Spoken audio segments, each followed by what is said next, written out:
gentlemen, welcome back. It is us, Dragon's Greed Gaming. You're joining us for yet another episode of Shadowrun Paydata. It's been a couple weeks in the real world for us, but it should be back-to-back for you folks as we dive back in, and we are about to start what is, I believe, going to be the final chapter here. So, as always, I am your host, the Great Unclean One, and I am not your GM tonight, but before we get into that, as always, be sure you stop by the Facebook page for all the latest news on the channel. Stop by over on the YouTube, Facebook, Spreaker, Apple Podcasts, iTunes. Give us a like, a follow, a subscribe, leave a comment, help us get the algorithm going, because it helps, it really does. And if you are so inclined, if you want to support the show a little bit more, consider checking us out over on Patreon, where you can get access to a monthly exclusive actual play series we've got going on, artwork from Kyle every month, and early access, weeks early access to all of our episodes. Join our Discord server community, and all sorts of good stuff going on. We're actually going to have probably a second show going on the Patreon in the future. So if you want to get double bang for your buck, stay tuned, so to speak. So other than that, we'll just go around the table here. Aaron is not joining us tonight. He had some real world stuff to do. I don't know what it is, but I'm still going to talk shit about him for not being here. So, because at this point, I don't fucking care. I don't care what the excuse is at this point, because it's never a good excuse. So, I don't care if the Pope called you up to talk to you. You got fucking shit to do, and that's called gaming. So, put his ass on hold. Anyway, with that being said, we will switch. We'll switch it over to Sean. How are you? What's going on? Doing well, Chris. You know, life's just going, and I'm playing Franklin Nichols Volt, the homeless electrical mage. There we go. Boom. Nice and quick. Nice. I do have to talk a slight shit about Sean because he didn't show up to play Old World today. Because he had quote-unquote car trouble, because we've heard that fucking excuse before from other people. You have never heard that excuse from me. Not from you, but we have had it for other people in the group. So yeah, you gotta come up with something more creative than that. Yeah, like I was shot. Come on, give me a real reason. Fucking Uber that shit. I got robbed by a gang of geese. Bro, I'm not paying $30 to get Ubered to Titan Games. Okay, well, that just shows how dedicated you are. Anyway, if you pay for my Uber, I'll do it next time. Okay. Like I got money. Yeah. Okay. Shut the fuck up. All right. Also, you can feel the love. Another person we'll be talking shit about tonight. Scar, how are you? Look at him, he's muted. You're on mute, he doesn't know how to operate. Yeah, I got my camera on, but not my microphone. Cool. Yeah, so, it's funny. I was talking to a new listener to the podcast, and he was like, boy, I think it was episode 3. He's like, boy, man, Chris sure sounded awfully angry at Scar because he didn't show up to that game. And I'm like, nah, he's just that's hilarious. Oh, that's awesome. Yeah, if people don't know me, they probably think I'm a cranky. I mean, I kind of am, but Greg that filled in was he's horrified. Like the whole time he's like, is it okay? Is this gonna be okay? And I'm like, dude, don't sweat it. That's awesome. No, I'm good. I'm surprised that I'm glad there's so many other bad things happening that Chris is so distracted by those that he hasn't bitched about me changing my icon in Roll20 yet, and it's been like 10 minutes. I haven't done it. That's because I'm busy staring at your Michael Myers mask in the background.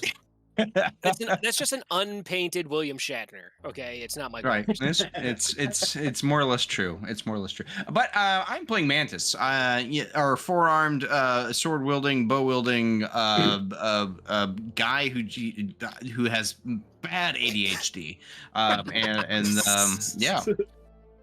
Okay, that's me. I think that's a prerequisite to play tabletop games. Yeah.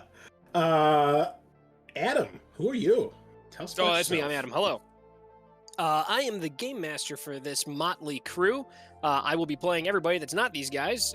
Specifically tonight, I believe is going to be a whole bunch of dudes that experienced some weird shit for the first time, from what I understand. But let's see, what have I been up to, man? I volunteered for a bunch of projects, too many projects. I'm currently a little overwhelmed with Shadowrun related stuff. It's all very exciting and very fun, and I'm thrilled to be doing it. But unfortunately, on top of it, I have to go to like my job where I work in a sawdust factory. But other than that, it's great. It's exciting. I got a secret project that I'm not allowed to talk about, and another secret project I'm not allowed to talk about. And check this out, a third secret project that I'm not allowed to talk about. That's 3 NDAs, audience. 3 NDAs. No, right it's 2 NDAs and 1 solemn vow of secrecy. Okay. So yeah, that one. Shake. That solemn vow of secrecy. I'm looking forward to it, man. It's exciting. It's exciting. I know what that one is. But I was gonna say, you know what you haven't been doing? GMing this fucking game. yo, you right. I had a week off. Everybody's getting it tonight. Yeah, Everybody's dude, getting it's it. fine. I earned it. I had the luxury last weekend. My wife was unavailable. She had to celebrate her mother's I guess 29th birthday for a certain number of times. Yeah, I see that eyebrow. Yeah, she's an undisclosed age. So my wife was unavailable for the whole weekend. I had solo dad duty Friday through Monday. I took the day off of work, and dude, I had a blast. My daughter is hilarious and weird and silly, but man, I could use a little bit of sleep, let me tell you. But yeah. Other than that, let's see, what else have I been up to? That's about it. I've been talking to a bunch of other Shadowrun podcast people. All of them are awesome. I am very excited about a bunch of things that are in the pipes for the future. You had mentioned something about expanding the channel with maybe an additional show or 2 or 3 or 3 or 4. Yeah, we've got a few things in the works. There's a lot of stuff in the works. It's very exciting. Very exciting time. I won't talk shit too much about Adam because he has been doing a lot of busy work behind the scenes that I just do not have the time or energy for. So, thank you. I don't have the time either. I got the energy. Oh, baby, do I got the energy. But the time, no. Harness. I want to harness that energy you got, Adam. I wish I could use it for good instead of just chaos. It's all chaos. I ran a play test for a thing that I'm going to be doing for Gen Con. I ran that last night. That was a blast. I got to play with some cool people, and they all died, all of them at the end. So that was cool. Success. It was a smashing success. And those guys, a lot of them listen to the show, and they probably won't listen to this for, I don't know, a couple of weeks at least. Couple of 2-3 weeks.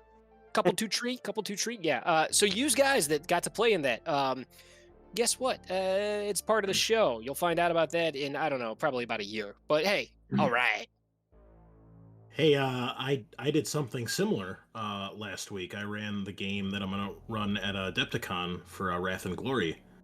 Mostly because you weren't here to run your game. But anyway, Anyway, other than that, I mean, it's fine. I play without me. I don't know what I'm doing. Since we don't have Aaron here, we have the luxury of having a guest who's been on the show before. An incredible luxury, an honor, and a privilege. A delicacy? Is that the right? A delicacy. I think it's I think the word I'm looking for. It's what do they call this? I don't know. Something in French. There's a French word for it, and I don't know what it is. I don't speak French. Delicacy. That's French. Delicatessen. What'd you just call me? Delicatessen, I think. Maybe. I'm gonna do fromage. Anyway, all the way I'm so sorry, France. all the way. Shouldn't have surrendered. All the way Dude, from one war. That happened in one war, and then that's all they ever get. Hold on, France they were was also good our at war. primary allies when we, pulled out from the Great British. You know how many times Italy bent over backwards, like just bent over for so many armies, and they don't get any shit for it. Yeah, but they created some good food, so we let it. That's You're right. I mean, to be fair, the French right. did I'll eat as some well, pasta. but the French are angrier about You're right. You're just a lot meaner. I can get away with this. One of my players is Parisian, so. Oh, by all means, we encourage that here. Anyway, You encourage all Parisians. the way from Scotland. It's what, 2 a.m. right now for you, something like that. 10 to 4. Oh, yeah. Oh, it's almost 4. Oh, So sorry. this will be the only person tonight I don't talk shit about, because not only is he actually here on time, but he's on the other side of the goddamn planet. So welcome back, Ivar, Rhydian, whatever we should call you tonight, over from the I really don't like what you call me, mate. the Pride and Prejudice podcast, correct? That's what that's Pride the title? Against Prejudice, yeah. Pride Against Prejudice, my mistake. Yeah, Pride and Prejudice is Was that it a Pride weird and Prejudice podcast? novel. Not a Shadowrun one, Just but a I little bit. imagine there's fucking loads for the other for that book. But yeah, I'm the poor idiot that runs the Pride Against Prejudice Shadowrun podcast. We are just about to drop, I think, episode 20 this, for me, from my point of view right now, Tuesday. From when this comes out, it'll probably be like, I don't know, 22, 24, something like that. And he is going to be taking control of Aaron's character Ford tonight. So he was here to play Mantis a few weeks ago, and he is back. And yeah, I think we can dive in now. So, Adam, if you want to take it away. Okay, so last time we left off, you guys had hung out with your best friend ever, Mr. Johnson. He was wearing a bathrobe. He exposed himself to you a little bit while explaining what was going on. And in the intervening time, oh yeah, great time. So in the past 2 weeks, you guys have been scheming behind my back, not telling me what's going on, with how you're going to deal getting into Gortiz Alchemical, currently owned by Ares Macro Technology, and extract, I guess, Howard Muur, a very important scientist type guy that happens to be married to Sarah Muur, the mage extraordinaire that you have, I don't know, kidnapped, captured, you're in possession of, as well as her daughter, who is in a blue plastic barrel, and her son, who is playing Xbox in some sort of meat locker. Does that sound right? Yeah, basically, yeah. Accurate, fully accurate, yes. Okay, cool.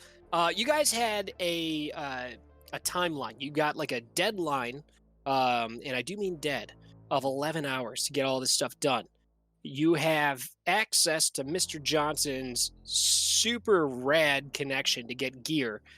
You guys had put together a shopping list of gear. We're not going to go into detail of what that stuff is, but I looked it over real quick, and it looks like all that stuff fits into the criteria I gave you.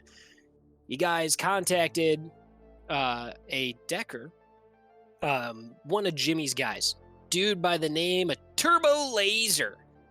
He's someone that you guys had the option of talking to early on, and you decided not to talk to him. You decided to talk to Dr. Doom instead, and that, man, how did that turn out? Right? So you guys contacted this dude, Turbo Laser, and while we were offline, we did a little bit of digging. So I made some dice rolls, and you guys dug into some information that he was able to acquire for you. I'm scrolling up through our chat log here to find it, so I can give It's pinned in the pinned messages. Oh, I'm sorry. That's in the other one. I'm sorry. It's in a different one. That was Another our monster. super secret. Oh, your secret messages. Okay. Yeah. The ones that you guys didn't let me see. You know, I got this thing where it's like, if you guys make a plan, I'm not going to come up with a counter plan. But like, if you guys make a plan, what I can do is prepare for it so I know how the rules work. But instead, I'm going in blind. So buckle up. It's going to be a bumpy fucking ride. So I think it was more like we wanted to, like, it was out of goodness. Like we wanted to like wow, Surprise you. like Yeah. Okay, it wasn't well- malicious. okay, Don't worry, Adam, all you're right, not well, the only either one way, flying I'm- by the seat of your pants here, man.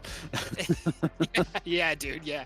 Thank you for holding my hand through this, Rhydian. I appreciate it. Also, I hope you know all the rules that these guys are going to wing at me, because I sure as fuck don't.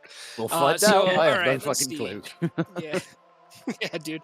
But hey, again, thank you so much for being here, man. It's thanks it's for awesome to having me. have you. It's an honor, and like, oh yeah, dude, anytime, absolutely. And thank you for sacrificing your sleep and your sanity to be here. And let's see. You think I have You guys sanity? dug in. You got a bunch of info. Yeah, there's some of it. You know, it's in there somewhere. Just dig deep. There's a little bit left. I'll tell you what, because I'm such a good guy, I will copy and paste it for you. Okay, all right. As soon as I remember. Okay, here it is. Pin message. Sentient gorillas may or may not be involved. Yeah. All right, man. I see. All right, I'm not prepared for that, but okay. All right, here. This is the main stuff that we had asked about. For the we got from Turbo. Okay. So by the way, you guys contact Turbo Laser, and this dude, like when you're communicating with him, it's not super quick. You don't get the ... and then stuff that's riddled with slang like you did when you were dealing with Dr. Doom. This guy, it just like, as he's sending stuff, it's just, he takes the time to manually, every other letter is capitalized. So that's going on. And he does that by hand. So it's slow as shit when he's responding to you because he wants to be cool. But let's see. We got analyzing Gortiz Alchemical. You found he was able to get you guys map the floor plan after the renovations of the third floor. We got you're able to track down locations, the rooms that have been assigned to Howard Muur, where his lab is and where his dormitory is on the third level. You were able to find his parking space on the ground floor. So the way that the ground floor works, and I'm gonna assume you guys took a little bit of scouting time to kind of get a look at this somehow. I'm not sure how, but the ground level underneath the actual operational floors is parking. There's also a small guard building in there on the ground level, and like a utilities kind of thing there. But you were able to track down his parking space, his lab number, and his dormitory on the third floor. You got a bunch of information about how the guards work here, mixed between contacting not Dr. Doom, pardon me, rest in peace, or rest in piss, depending on your perspective. But anyhow, Turbo Laser and a little bit of talk with Watsy. You guys got some deets about the way the guards work here. So there's 3 rotating shifts that overlap with each other of Knight Errant security, because this is now owned by Ares. It is not hardcore, and it's not Eagle security anymore. It's just straight up Knight Errant. You know that there are at all times 2 magicians on the security detail, which there's no real detail yet in lore about really the way that Knight Errant is set up and how their operations work. That's very exciting. That's one of the books that's going to be coming out very soon. It's called I think Tarnished Star is what it's going to be called. It's going to go into massive detail of security companies. It's coming out very soon, and I'm very excited. It's still producing 5 ebooks? No, it's a 6th edition book, but it's still, it's a lot of fluff in there, so you can use it for whatever version you got. And it's the first book I listened to an interview with the current line developer of Shadowrun. It's RJ Thomas. He it's his first the first project that's 100% under his purview. It's all about security companies, and it's a book that I've been wishing existed for years, and I'm so pumped they're making it. There hasn't been a full-on security source book since the Lone Star book for I think 2nd edition Shadowrun. Yeah, it's 2nd edition. It came out like that. Yeah, 2nd edition, like decades ago, and they're finally doing a new thing with it. And this dude's got a background in law enforcement stuff and security work, so it's he's gonna be the best dude to be in charge of this book, and I am fucking pumped for this book. So thanks for making it, and I look forward to dishing out my Sawdust Factory money to buy it. So, I'm gonna be getting that one as well. I'm looking forward to it. Oh yeah, dude. Oh yeah. I mean, that's a resource that any Shadowrun player should have, but any Shadowrun GM should have.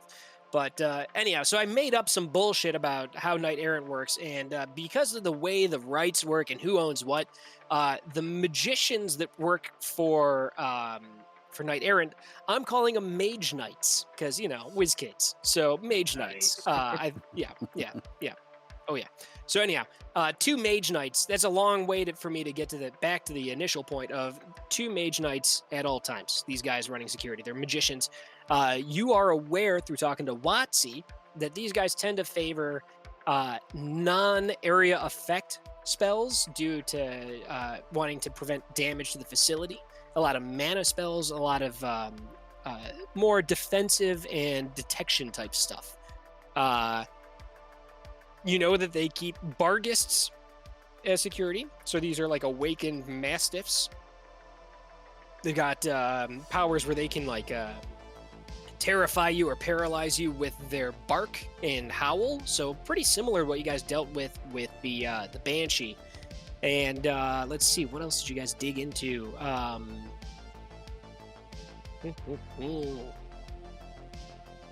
Oh yeah, you guys looked into the way that their HVAC worked for some reason. I don't know why, but you got some deets about that, and you understand that that kind of stuff is handled through the security room that's on the ground level. Does that sound about right? I think so. Okay, so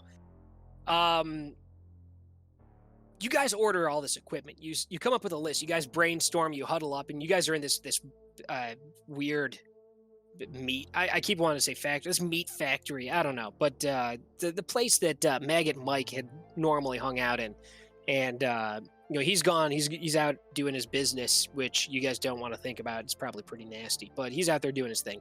So you guys set up, and you came up with a plan. You guys wrote up a shopping list, and we're gonna kind of montage through you guys going through, and like you got Knuckles. He's got like a stylus to write onto his comm link, and he like licks the tip of it, and he's making notes as he goes, as you guys are coming up with stuff.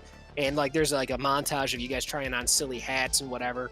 But you get this list to Mr. Johnson. He's sitting there on that couch. He's got his mug of soy calf, and he's wearing that terry cloth freight train bathrobe, and he looks it over. And he gives you the nod, and you guys all do like a team high five, and like jumping.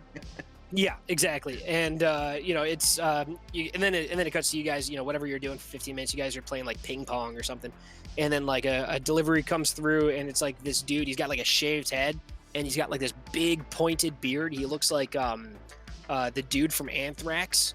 And he like slides open the side of a black door, and then he starts he's just like throwing like bag after bag after bag of stuff to you guys, and you're doing like a bucket line where he throws it to Ford tosses it to Mantis tosses it to Volt drops one, and then you guys all have a little laugh, and then Mantis gets hit in the face with a bag and whatever, and eventually you guys get all the gear. And you're going through, and there's a montage of you guys trying on this armor that I think all of you guys bought armor. So you guys are going through the armor and like laughing as you're like, oh, this one's clearly for the big dude, ha ha ha. And then somebody's like, oh, look at my giant ass, and like it's a silly time. But you guys gear up, and there's a scene of welding things onto a motorcycle, and a close up as you're cinching belts on stuff, and loading up like cartridge into like belt. Cartridge, grenade strap on, tying the boot, and then the fucking the battle paint under the eye and all that stuff, and you guys are geared up and ready to go. And I don't know what happens from here. Can my Kevlar have like nipples on the breastplate area? Like Batman? Nice Roman. Yeah. I mean, you're talking about montages, so immediately the Batman movie montages came into mind. So I need nipples on my Kevlar. You know what? Make an edge. No, I'm kidding. Yeah, fine. We'll let it ride. Yeah, you got nips. So the first thing that comes to your mind when we say montage is nipples. Is nipples. Okay. Wow. I mean, is that not the same for you? I mean, I feel like that's perfectly normal. Okay. It's only weird if you make it weird. So let's get weird. Okay. Yeah. Whatever. All right. Well, I am going to start to pre-edge. Chris, I have been over here I can't for escape this. almost I can't 2 escape it. hours. Okay, listen. Oh my god. There's so We started late, but I was going the whole time. Oh my god. Oh my god. So Catalyst All of you. I've already used to this, just- right? Yeah. Catalyst just launched their official Discord. As of the time of recording, they launched this thing. I want to say it was like yesterday or the day before, and That's a I couple posted a days thing ago. in there about the show, and like, yeah, and then like Scott Schletz, the man, the myth, the legend. He's one of the. If you guys don't know the name, like just go ahead and Google it, and then put Shadowrun in there, and you'll see who it is. But he's like, oh yeah, I've been pre-edging, waiting for this. I'm like, I can't escape it. It's everywhere. Yep. Oh, I'll have to thank him for that. That's great. Oh, that's Yeah. funny. Yeah. So yeah, Scott. Hey, thanks for ruining my day. My players Scott, are so much. blissfully ignorant of this at the moment. I'm kind of glad. Ugh. You should be. It's a fucking horrible, horrible existence. I'm not gonna lie. All right. Great time. Okay. Well, how much time do we have before it's go time? Or how much I until, need until our I need the deadline, items. I need the actual items in my inventory, and I need I Put the stats for armor them in and the there. cost.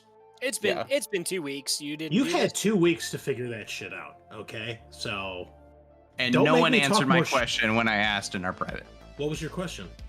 How much it is? For It's one, listed all over the fucking place, dude. I Yeah, don't believe hold you. on. Lies. It's I don't 15. believe you. Just... Yeah, it's $8,000 for the lights for the security armor. It's $5,000 for the helmet. Mhm. Riot shield's 1,000. Scar, Holy shit. if you scroll You're up, going too fast. Scar, It's scroll up in to the chat. in the Hold in up. the in the Paydata chat. Scroll up to February 21st. You don't even have to scroll. I just put it there again. There, It's Okay. Oh my god. This, okay. Yeah. So this is all in here. Oh my god. Look at that armor. Holy shit. You also need a gas mask. that armor's really expensive, considering it's only 3 more than the armor I already had, which was just Well, like yeah, another but that's- jacket. Like, But that's huge. But you can I put mean- like different modifications on it, like chemical seal, which I put on mine. oh no, we don't have time for that. We definitely have time for that. We had 2 Well, weeks. I don't have time. Oh, you don't want to delve into those rules. We'll be here all night. Well, it actually came up in our last mission because I put the fire like the Yeah, fireproof that's right. stuff That's online, right. We had. and we yeah, were in, the fucking house was on fire, and I was trying to rescue just- everybody. I just listened to that episode, and I'm like, your pits are dry, but your neck is drenched. Oh my god, dude! Like that last episode, like that's I think it's number So good. 15.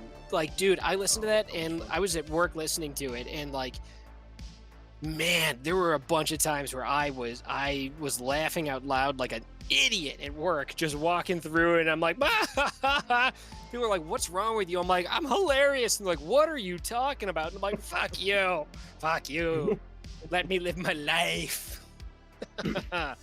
Oh, Do you need any other costs, Scar, for anything? I just the arrowheads, but I'm getting that information right now. Actually. I was gonna say that one you're on your own for. Yeah. Yeah. Okay, Like what are the arrowheads that you want to do? Like which ones are they? Well, I'm gonna re-up on my explosive and incendiary, but I was gonna do the stick and shock. Those are 20. Looks like 25 new yen, and I got to get the shaft as well, which is rating times 25. So I can give you the need shaft right now. I need the Yeah. shaft. I need it more than anything. Oh man. Dude, I Yeah, can't. so- I so can't back to imagine what a Chris's stick and question, shock how much arrow time would do we actually have? be like. An arrow / taser. Yeah, Yeah, I like know, a but I imagine like whatever Small you're battery shooting. pack. Yeah, but like, in order to fire it from from a bow and like hit somebody with it, like how does that not just like go into them? But I don't know. It's you know what? It's an action movie, so yeah, absolutely. Maybe it it's works, like it makes the sense. taser prongs. You know, they shoot Yeah, out. probably and a hit bit people and like birding blunt arrow. They're quite big and chunky, so it actually Okay. stops it going in. Yeah, I'm pretty sure it still goes into them. But Right, It's we would the probably stick have part. to. yeah, yeah. So in case they don't die, from the arrow, then the electrocution maybe will finish the job. Yeah. But I'm a pacifist, so that'll never Yeah, happen. this all, I'm a pacifist So with my incendiary and explosive arrows. Oh, hey, while you guys are pumping stuff in, Sean, do you want to read another one of your things? Oh, I forgot about that. The Someone else roasting. can read it. Yeah. I mean, Where are they? I fucking don't remember. whatever. Were they in All right, this never shit, mind. weren't Never they? mind. Yeah, Really, you just we'll did get- mine, and then that's all. Job done. Yeah, dude. They just got. That's all we names. needed, man. Yeah, that's fair. That's fair. All right, no, I think I don't know. Yeah, here they are. Whose did you read? You read Mantis's, right? Yeah, I think that was it. I think it was just Okay. that one. So listeners, yeah, we meant to do this. I meant to mention this earlier, so I'm glad you did. Okay, so Sean asked Chat GPT to roast our characters. So you read Mantis's. I'll read Ford's. So it says, Ford, the living, breathing billboard of contradictions. A troll with a heart as big as his appetite for adventure, proudly displaying a tattoo of a Mustang across his chest, because nothing says, I love America, quite like permanently etching a symbol of automotive freedom onto your body. Picture it, a greasy wife-beater undershirt, stained with the remnants of countless oil changes, stretched over a chest adorned with the proud emblem of American muscle. And since he's declaring to the world, I may have immigrated illegally from the land of maple syrup, but by golly, I bleed red, white, and Mustang. and let's not overlook his choice in vehicular companionship, a Mustang, of course, because nothing screams, I'm compensating for something, quite like roaring down the highway in a car named after a wild horse. But fear not, for Ford is not just a walking advertisement for questionable life choices.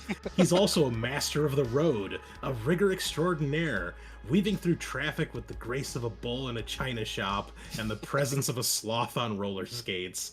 So here's to you, Ford. May your Mustang tattoo serve as a constant reminder of your undying love for all things American, and may your driving skills be as legendary as your ability to dodge immigration officers. Cheers to the troll with a chest full of dreams and a trunk full of tire irons. I feel like that was a bit more brutal. Yeah, Jesus Christ. I'll remind you, when I wrote these, I told it to be meaner and sarcastic or snarkier. Like two or three drafts to get it right. Oh You're my like, this god. is not nearly mean enough. Let's go. Yeah. All right. We'll read the next one at break. So I'll keep this here, and we'll Alright. read the next one when we get to break. So So what do we got going on? What's the plan? Don't tell me the plan. Oh, Tell me what's boy. going on. And here's the deal. I think- Here's how I want to do this, because I don't know what the hell's about to happen. okay. We're gonna cut straight to the action. Gortiz.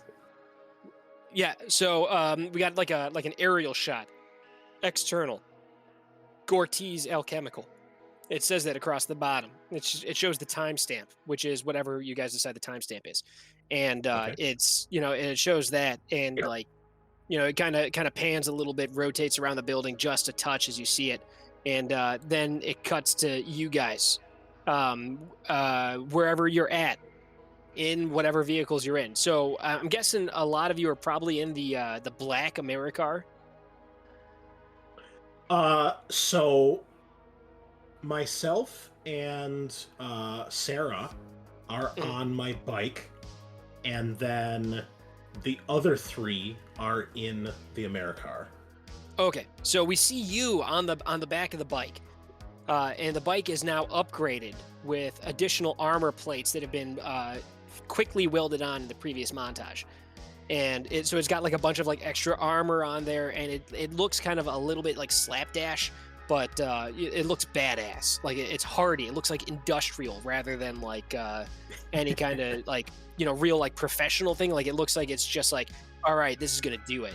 And like she's on the back, and like you guys, this is the first time you've seen Sarah Muur dressed like this. She's wearing like a badass like leather like armored jacket that she's got. You know what? She's got Knuckles' regular like armor jacket instead of the current security armor you got on. Awesome. So she's got that, and she's got like a badass like full closed motorcycle helmet, and like it's like red with like cool detail on it, and the thing's down, and she's on the back of it. She's got like her arms around Mantis's waist, And you like move her hands up a little bit. You're like, above the belt, please. And she's like, oh, pardon. And and she can go below the belt all she wants, man. oh, That's so you fine. move her hands down, and then she's like, no, and she moves her I'm hands married. back up. So yeah, so Good she's turn. like, it's not like that. And you're like, oh, sorry, I misread the situation. And she moves her hands back up, and she's like, look, this is Awkward. just business. And you're all like, business? And she's like, business. And you guys are there, and you fucking you and you rip, and you like fucking do a sick wheelie and shit, and you get to where you're supposed to be. And then we see the black Americar. It looks just like Ford's old car, except it's like super fresh and like clean and a little bit shiny, and it's newer. So it's got like a couple of cool additional details. There's like a little spoiler on the back of it or whatever, and it's got like a glossy, kind of that speckly, like metallic stuff to the black paint, and like the windows are tinted. And like the camera pulls in and goes through the tinted window, and you see inside everybody in there. Everybody's geared up in the same like matching security armor. What's this armor look like for you guys? Oh, I imagine it's like full tactical squad armor. Oh, I yeah. mean, we look like Ares hardcore. We're gonna You show look them like the who's hardcore guys. Oh Okay. yeah, but cooler. If But it's- cooler. Like If it's flames on the Ares- side of our shoulder pads and everything. Oh fuck yeah, dude. If it's Ares armor, the helmets have to look like sort of ancient Greek helmets, but like modern ones. I'm down with that. That sounds Yeah, good. We sure. we spent the $5,000 on the goddamn helmet, so yeah. Yeah, they have to look cool. I'm imagining you guys. The armor, it doesn't look cool. You guys look like Spaceballs. So it's like that kind of off-white spandex underneath with the black glistening armor parts, and like the head just looks like a big old bubble with your jaw sticking out. Please don't. No, okay. So here, instead, you guys look kind of almost like Dread, like the 2013 Dread, right? Yes. Yes. Yeah. Like that. Yeah, so it's cool, and you've got the helmet, and the helmet. I would imagine at this point it's probably like a full close thing. So you got like a thing that goes up your neck, and the helmet like closes around over the top of it, and but it's got the lights, like again the stupid fucking lights on the inside, so you can see the actor's face. So so everybody's able to make out your facial expressions and shit, and that's important because later on when you guys are getting killed, you guys can emote. But it looks badass, and you guys all have the security armor. There's a bunch of like buckles and pouches and shit. It looks like it was drawn by Rob Liefeld, so none of you guys have feet. Oh. But yeah, because that guy can't draw feet. Rob Liefeld, do better. He's gotten better. a lot better actually. with the past You know what? A 10 gun years. is better with a sword on it, and a sword's better with a gun on it, according to that guy. So, by the way, Rob, how come you don't answer my emails, Rob? But You always link to him. you're right. Rob, I'm not sorry. Do better with feet, specifically. Also, Wildcats was great. All right, so let's go. You guys are there, and we see inside the car, the three of you are in there, and like it's a little nerve-wracking. You guys are all quiet. There's I would guess Ford's probably playing some music, and like if I had to guess, it's like Pearl Jam. But you guys are like in there, and like the two guys that are in there look at each other like, this music kind of sucks. And it's like, dude, shut up, don't worry about it. And you guys are a little bit antsy, a little nervous, and you're getting ready, and like this thing's you like, he's like, get ready, and he fucking does like a sick burnout, and like you guys peel out and you go and you get into position, and you guys meet up wherever you decide you're going to meet up to get ready to do the thing.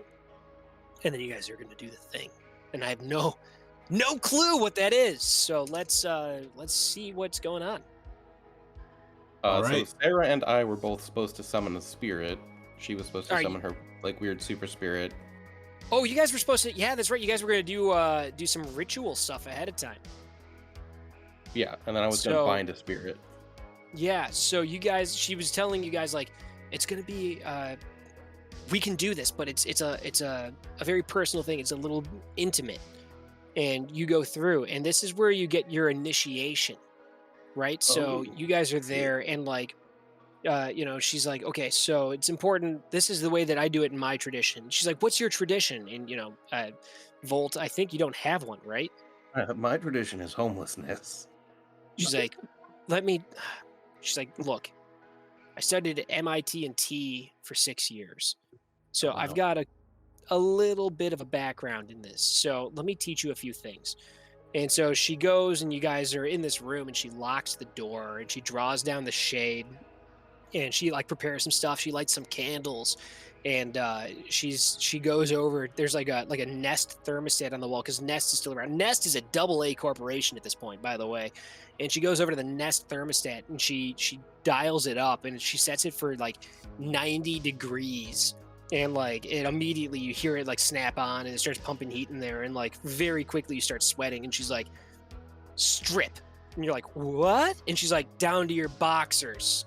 And like she gets down, and she gets down into like she's wearing like a like a wife beater kind of thing and like some white underwear and like she like goes through all the stuff and sets you down and there's like candles and there's like a bunch of like weird like stuff that she's painted on the floor and like these weird ritual runes and you guys sit down and she like shows you how to get into the right position and she's like explaining to you, she's like, close your eyes and open your pineal eye. You need to focus on the ether. And she starts going through all of this stuff and she's explaining like magical formulae and like quantities and shit like that. And you're going through and you're following along pretty well.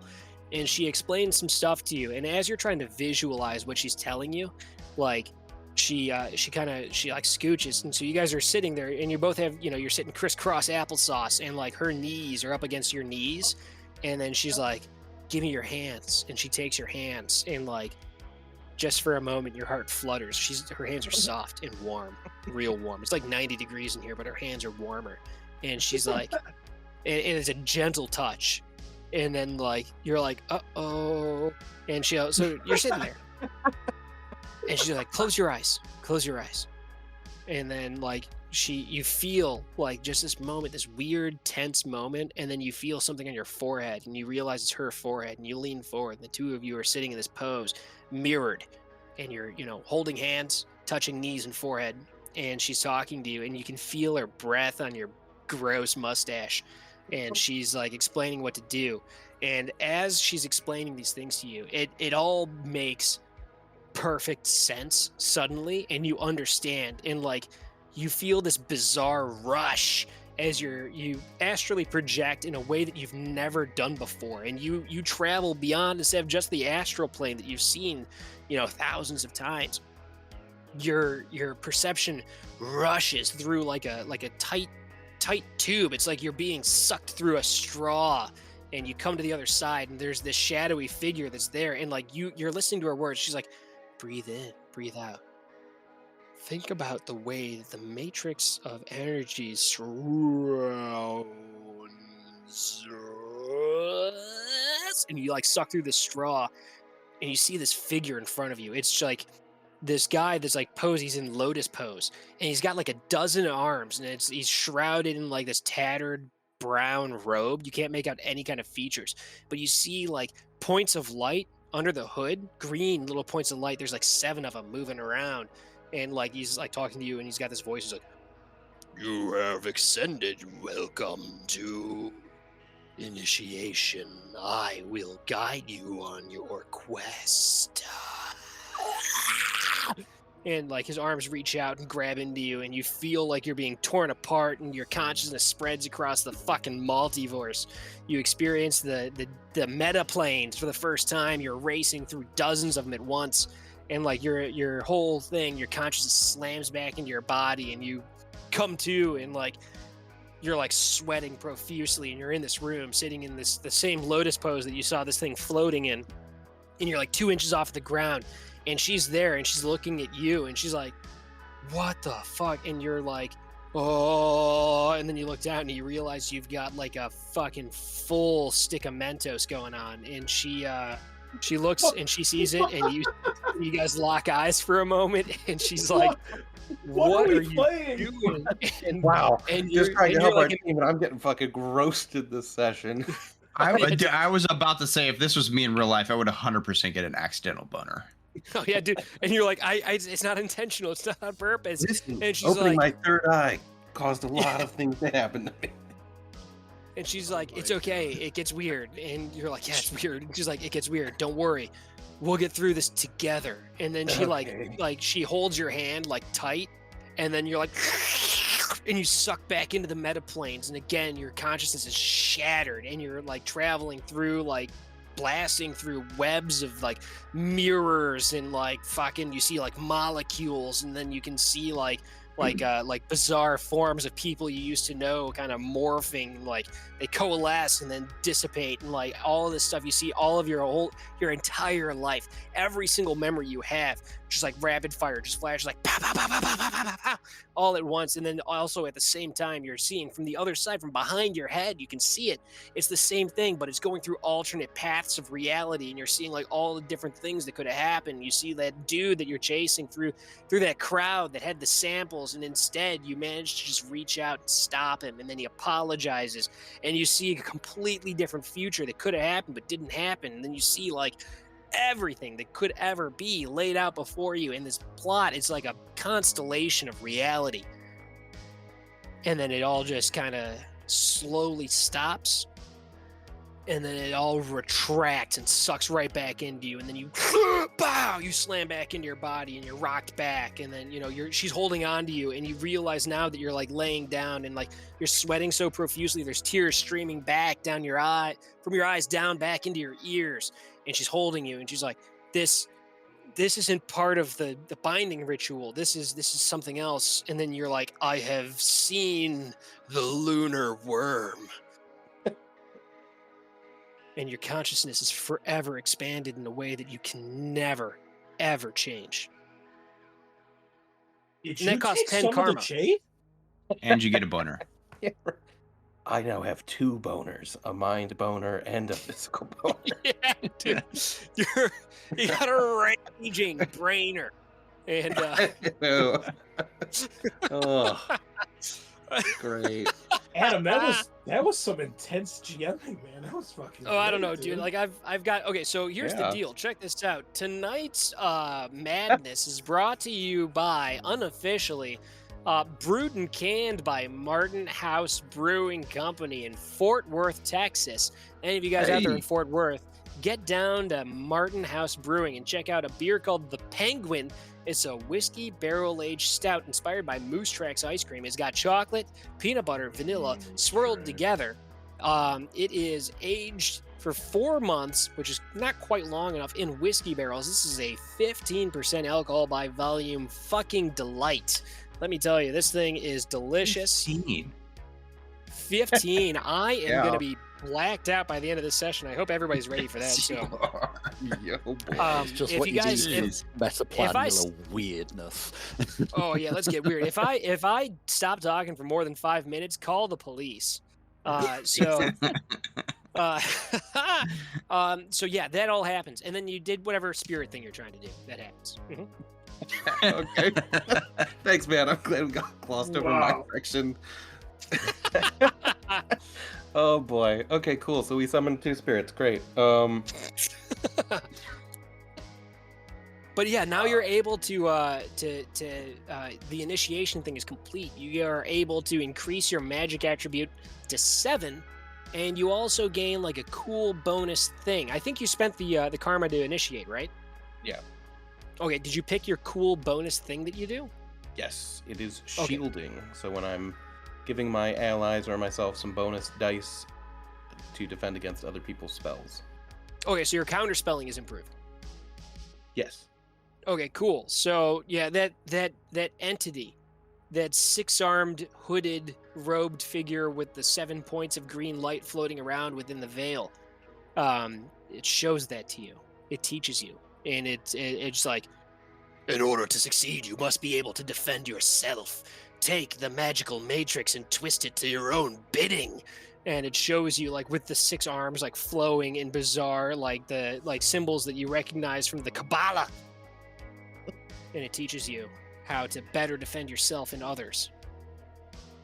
And that is burned into your mind forever. So anytime you're doing any kind of counterspelling, like this like burning green vision appears to you, and you're not sure whether or not other people can see it because you're too embarrassed to ask. But it appears to you like that tree of the tree of life, the Kabbalah tree of life. You guys know the one. Burns into your vision, and you see it as you're like touching parts of it with your hands to make the counterspelling work forever. Yeah, and then I'm gonna, before we go and split our ways, I'm gonna give what is his name? Knuckles some increased reflexes because he's going in by himself and he could use it. Okay. I'm not by myself. Sarah's gonna be with me. Okay, yeah. So, But I mean, I appreciate it. As yeah, long as man. you're not gonna fuck up your other spells. No, we're good. So, and then I get +4 because of my foci. I just realized you guys can still see me. Yeah. Oh. Okay. That's Yeah. what made it Sorry. even more entertaining. Sorry if I'm. By the way, this is the first time that I'm streaming video to these dudes.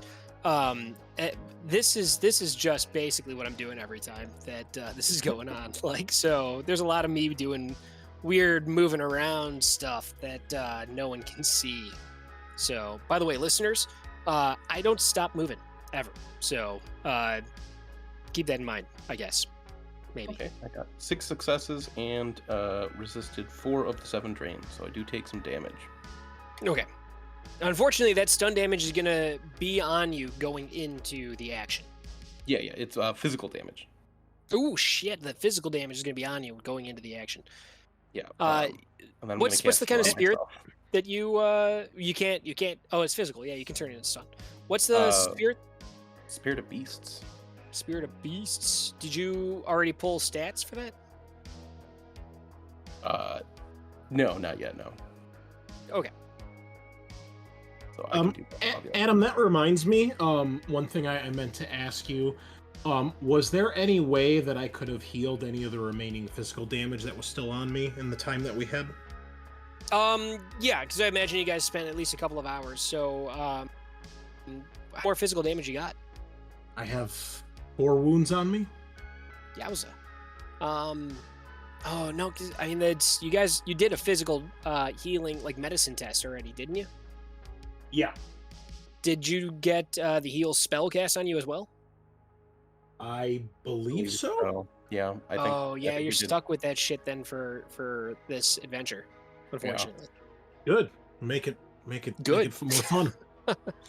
Okay. Oh yeah, I did have a quick question too. My runner jacket, that can go over my Kevlar, right? It can go over, but they don't stack. They don't stack. Okay. so- Yeah. I see what you did there. Yeah, so it's the That's kind of fair. thing like if you want to have like an armored jacket and an armored vest, like they don't stack. But if you're in a situation where you have to ditch the armored jacket for whatever reason, the vest is already equipped, but it doesn't stack. My Mystic Armor stacks though, right? Mystic armor, I do believe stacks with whatever. Yeah, that one does because it works differently. It's just to stop people pulling rampant bullshit. Yeah, so that you don't just wear like, okay, I'm gonna wear an armored T-shirt and an armored vest. Walking like and a an armored turtle. jacket. Yeah. Yeah. So Two armored So jackets. Sean, do you have? Is the spirit summoned now, or do you have to summon it later?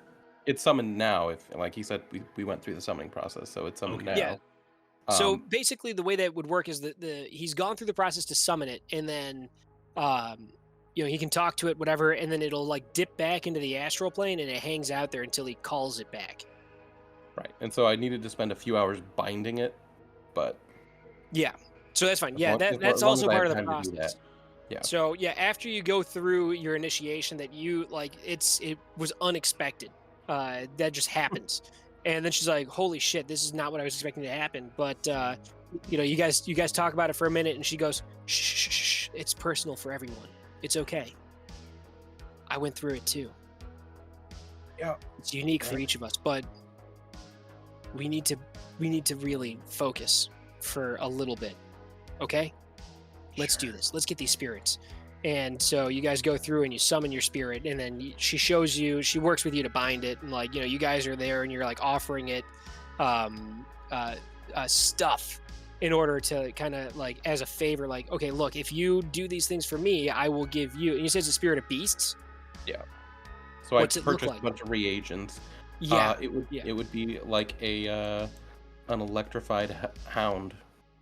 Okay, so it's what's that guy called? Archeon something? I don't know. There's one of those Pokemon. So Okay. but yeah, I you don't summon know. your electrified hound. You know what? No, it's not a Pokemon. It's not this isn't that kind of show. It is a and because you didn't describe it and I'm describing it, it's a Boston Okay. Terrier. And it is it's a Boston Terrier, but it's huge. And like what force did you summon this thing at? 6. It's huge. It's a Boston Terrier. It's even bigger than my huge Boston Terrier. This thing is like the size of like 2 toddlers in a costume, and it's like he's a big ass Boston Terrier, and he's like electrical, and like he's got you know, he's a black and white one, not one of the brindle ones, but you know he's got like arcs of electricity that come off of him, and like you summon him in, and he shows up, and you feed him like you know, it's specially prepared. Like resistors and shit, and like it's like this is a resistor from a computer that was purchased from IBM in like 1987 that used to belong to, you know, this guy, and so it's got like special meaning to it, and like, you know, he takes that and he eats it, and he eats like some other stuff it's all like spiritually powerful electrical type things and dog stuff. So he eats that stuff. He's got like you give him a bunny, right? And it's like a bunny that you know, you had to kill by hand, and it was tragic. Like you had to like you had like a Rocky montage. Like instead of chasing a chicken around, you're chasing a bunny, and you like finally catch the bunny, and then like, you know, you have to like kill it by hand, and like you cry, and then Sarah Moore like comforts you, and then like you misread the situation, she ends up slapping you, and then like you feed the bunny to the dog, and Jesus. and so you go through the whole thing, and so this thing's bound to you, and I guess did you need her to have a spirit bound too or something, or what? I don't care if hers is bound. It Okay. just seemed like a strong fucking spirit, so. Okay, all right, yeah. She is gonna summon it though, correct? All right, so yeah, she'll go through her thing too, and like she's got like this specific ritual, and she goes through, and she like before going through her process, she explains to you exactly what to do, and then like you guys go through, and it's like, you know, you're standing, you're doing like weird, bizarre poses, and like at the right time you hit like a little tiny bell and whatever, and you know, she summons her thing, and like this guy, it's like a humanoid form that there's nothing, and slowly this like bump of skin like rises from this this arcane symbol that's been like etched and painted onto the ground, and like this like lump of flesh comes up and slowly like rises and forms the shape of a dude with no head, and instead of the head, like as it like stands up to full height, like this beam of light just fucking spreads out from its neck and ceiling, and you know, it's there, and like it approaches her and like holds his hand out, like and she, you know, she takes the hand, and it kind of like dips down like in like a curtsy almost, and like the beam of light washes over her, and she gives it like a solemn nod, and she's like, it's good to have you back, and you know, it goes like, and she's like, thank you, it's an honor, and it goes like,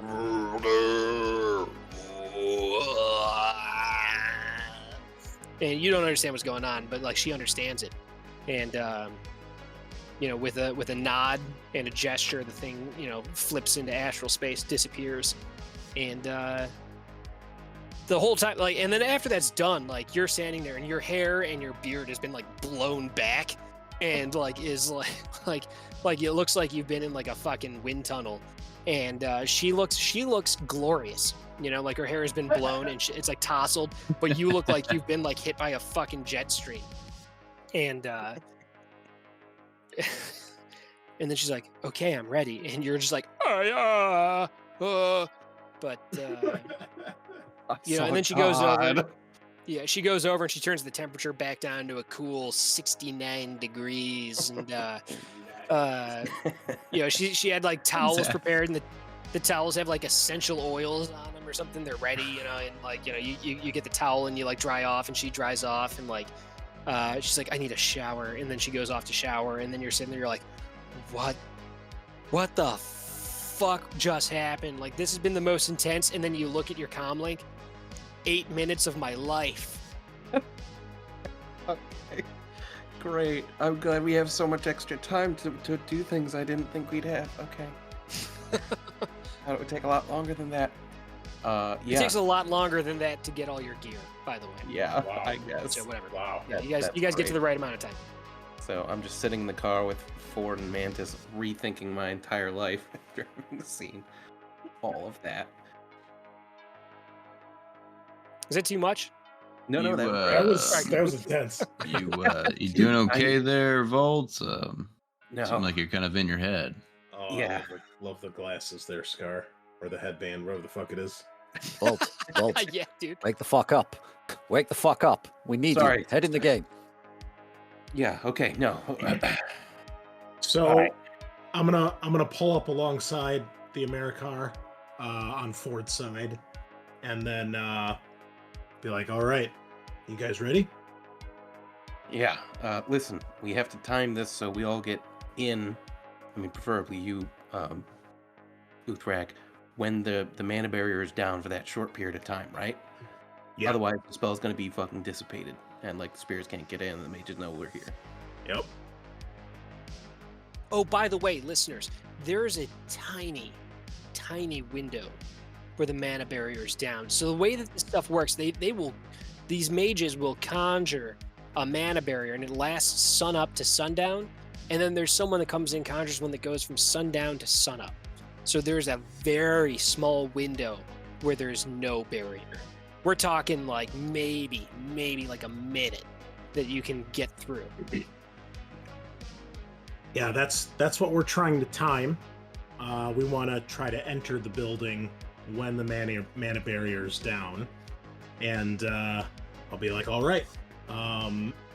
So Quick question. Mm-hmm.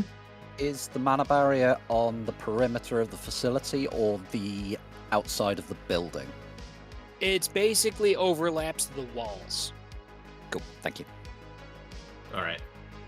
and windows and doors, you know. But like it's the think like that like pink bubble that's over the building in Ghostbusters 2, except you know. Oh yeah. Except on the astral. The fucking ooze. Yeah. Okay. Oh yeah, dude. Cool. And then I'm gonna Alright. give Mantis, I think, enhanced reflexes too, right before we go in. You All right. feel it. He casts the spell. He touches you, and then suddenly your spine, just like lightning, spreads throughout your whole body, and you can feel all of your body at once just jittery, ready, tight with energy, coiled like a cobra, ready to strike. I like it. Cool. So, Mantis, you get +5 initiative and +2 d6. Uthrak has +6 shit. initiative and +3 d6. I actually have to do that again because I did not do the -2. And where do I put that under physical? You said +6. Yeah, And how many d6?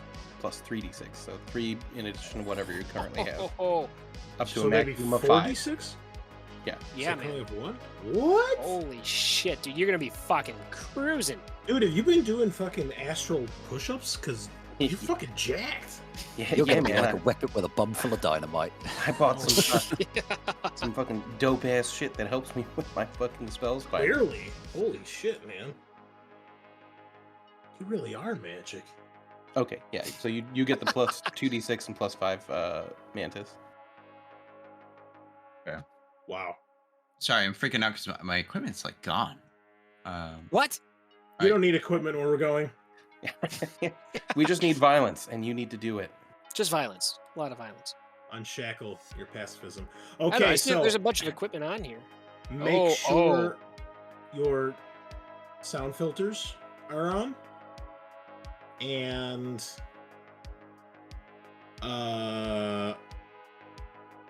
You guys check the lab. We'll check the dorms.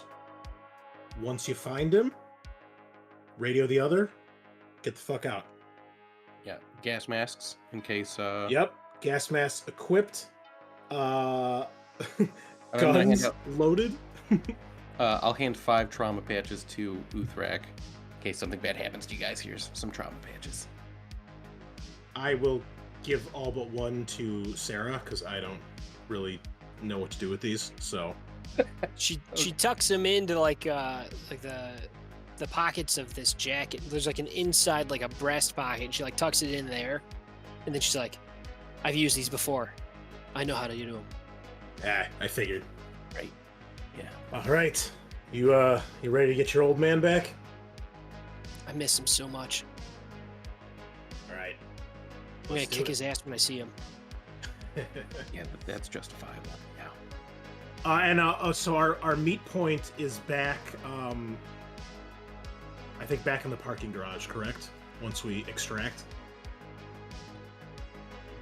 I have no clue. I don't know. I'm asking. Yeah, I'm just I think confirming with. that would be fine because the car's probably gonna be there too, unless we're gonna Okay. have it like right at the front door.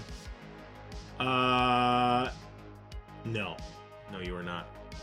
I'll be I don't putting Scar, do you have a camera in crash front of the tattoo? car. What's that? Yeah. Oh yeah, rad. Fuck yeah. All right. Sorry. Go on. Yeah, because you Oh, yeah, guys dude. are. Fuck yeah. We're going. You in guys the are. front door.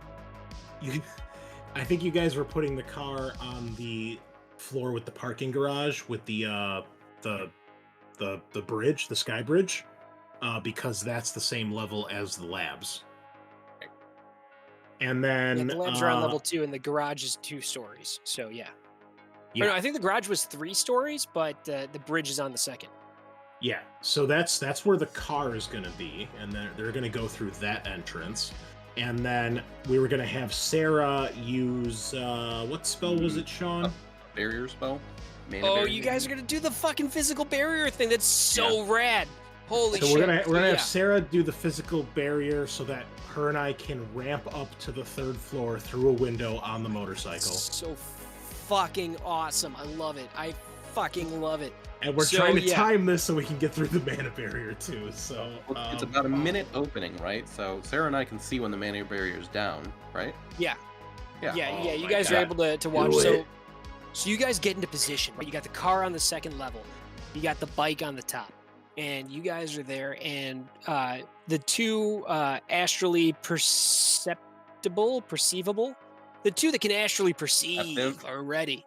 And you guys drop into your astral perception mode.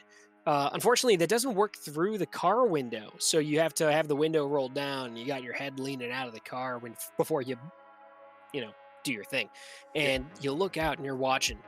And at the same time, both of you see it because it drops, the whole building at once. It's not like, one and then the other, whatever. But it drops, and both of you are like, go, at the exact same time. And she Pedal to the metal. does her thing. You start ripping on the bike. You fucking throttle up and you pop a sick wheelie. And you start going as she starts mumbling something. You can hear her because she's hugging up against you as you do the wheelie because she doesn't want to fall off. So her helmet's right up against your helmet, and you can hear her through it. She's mumbling something, some language you don't understand.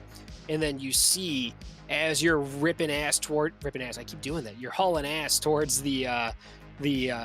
There's like a waist high concrete wall at the lip of the parking garage, so the cars don't drive through it, and you're just gunning it towards that, and you don't see the ramp, and you're getting real close, and you're like come on, and just as you're about to get there, she fires up the physical barrier spell, and you see just this rainbow bridge kind of situation form up in this curved ramp wedge, and you hit it and you go up and you just fucking jump.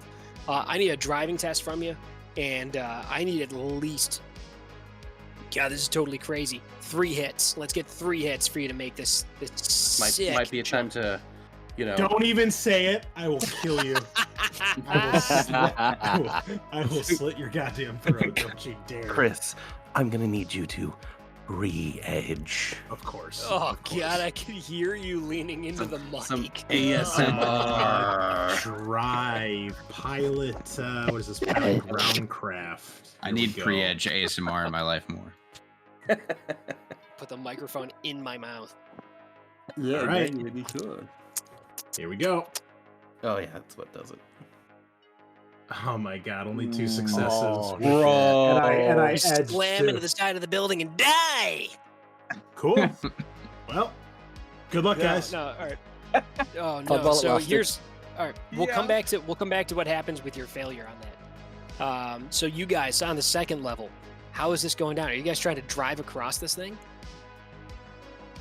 We never determined. So I guess You guys are Excuse going me? in on foot with the riot shields because I don't think you're driving the car through the door and through the hallways. Yeah, I mean that would be like you might be able to. Like it'll fit. But That's you'll have to, why like, you drive- guys got the riot you- shields. so. As long as we can get across there in a minute, yeah, that'd be fine, right? So Yeah, you guys can I'd make like it. help. It's not that long of a thing. It'd take you guys, I don't know, maybe like 15 seconds to get across this thing. Especially if you're running, like you guys get across it real fast. So you guys start moving, and there's like an external, like there's a door on the parking garage side, and you guys get through that no problem, and you're running across. It's like it's carpeted, the sky bridge. It's got like this kind of it's like a hexagonal knot kind of pattern on the carpeting as it goes across. And you guys are running across it, and you're like, the carpet wasn't here before. And you got the windows, and they look out over the street, and you guys see, as you're running, you look off to the left side, and you see the bike just slow motion through the air, soaring as you guys are sprinting across. And there's the camera that was there before. It's definitely a new camera, a better looking camera, and the glass doors on the other side are there, and you guys are running towards it, and you guys get to the doors. Did you have a plan on how to get through these doors? Because these things are not you can't just like open them. I mean, Only we- Mantis has a fucking explosive arrow. If only we had some explosives on hand. The other option Oh, you're gonna is blast we could that use shit. the All right. troll-shaped lockpick. Yeah, Yeah. there's that too. I think Ford might be able to open it the old-fashioned way. But how's it going? I'm just trying to impress Ford so he'll like me. So. Okay, yeah, that's important. So if you want to do that, go for it. Give me an archery test. This door is not going to try to get out of the way, so give me a hit or two, and we'll see if you got enough juice to blast this thing open. Here comes the juice. Maybe not. 2 hits, just what you needed. Yeah, dude, that's good. Yeah, absolutely. What's you got to make the attack roll with your bow so I can see the damage values and stuff like that. Go ahead and click the right thing. Remember, The right thing. with the right The right arrow. thing. Like you're attacking with the bow. What the hell are you talking about, Adam? Make an attack roll with the bow. So you go to equipment where you Yeah, have the bow, and then you hit the roll button with. Oh, you fucking did it! I knew you could do it. There you go. All right. Oh, and we're gonna take that Put roll an because arrow that's in there, way awesomer, which is a word. Look it up. If it's not a word, it's a word now. Awesome. Okay, here's the actual correct roll. 20 damage Whoa! 20 with a damage. 10 AP. Are you sure that's right? Holy shit. 10 AP?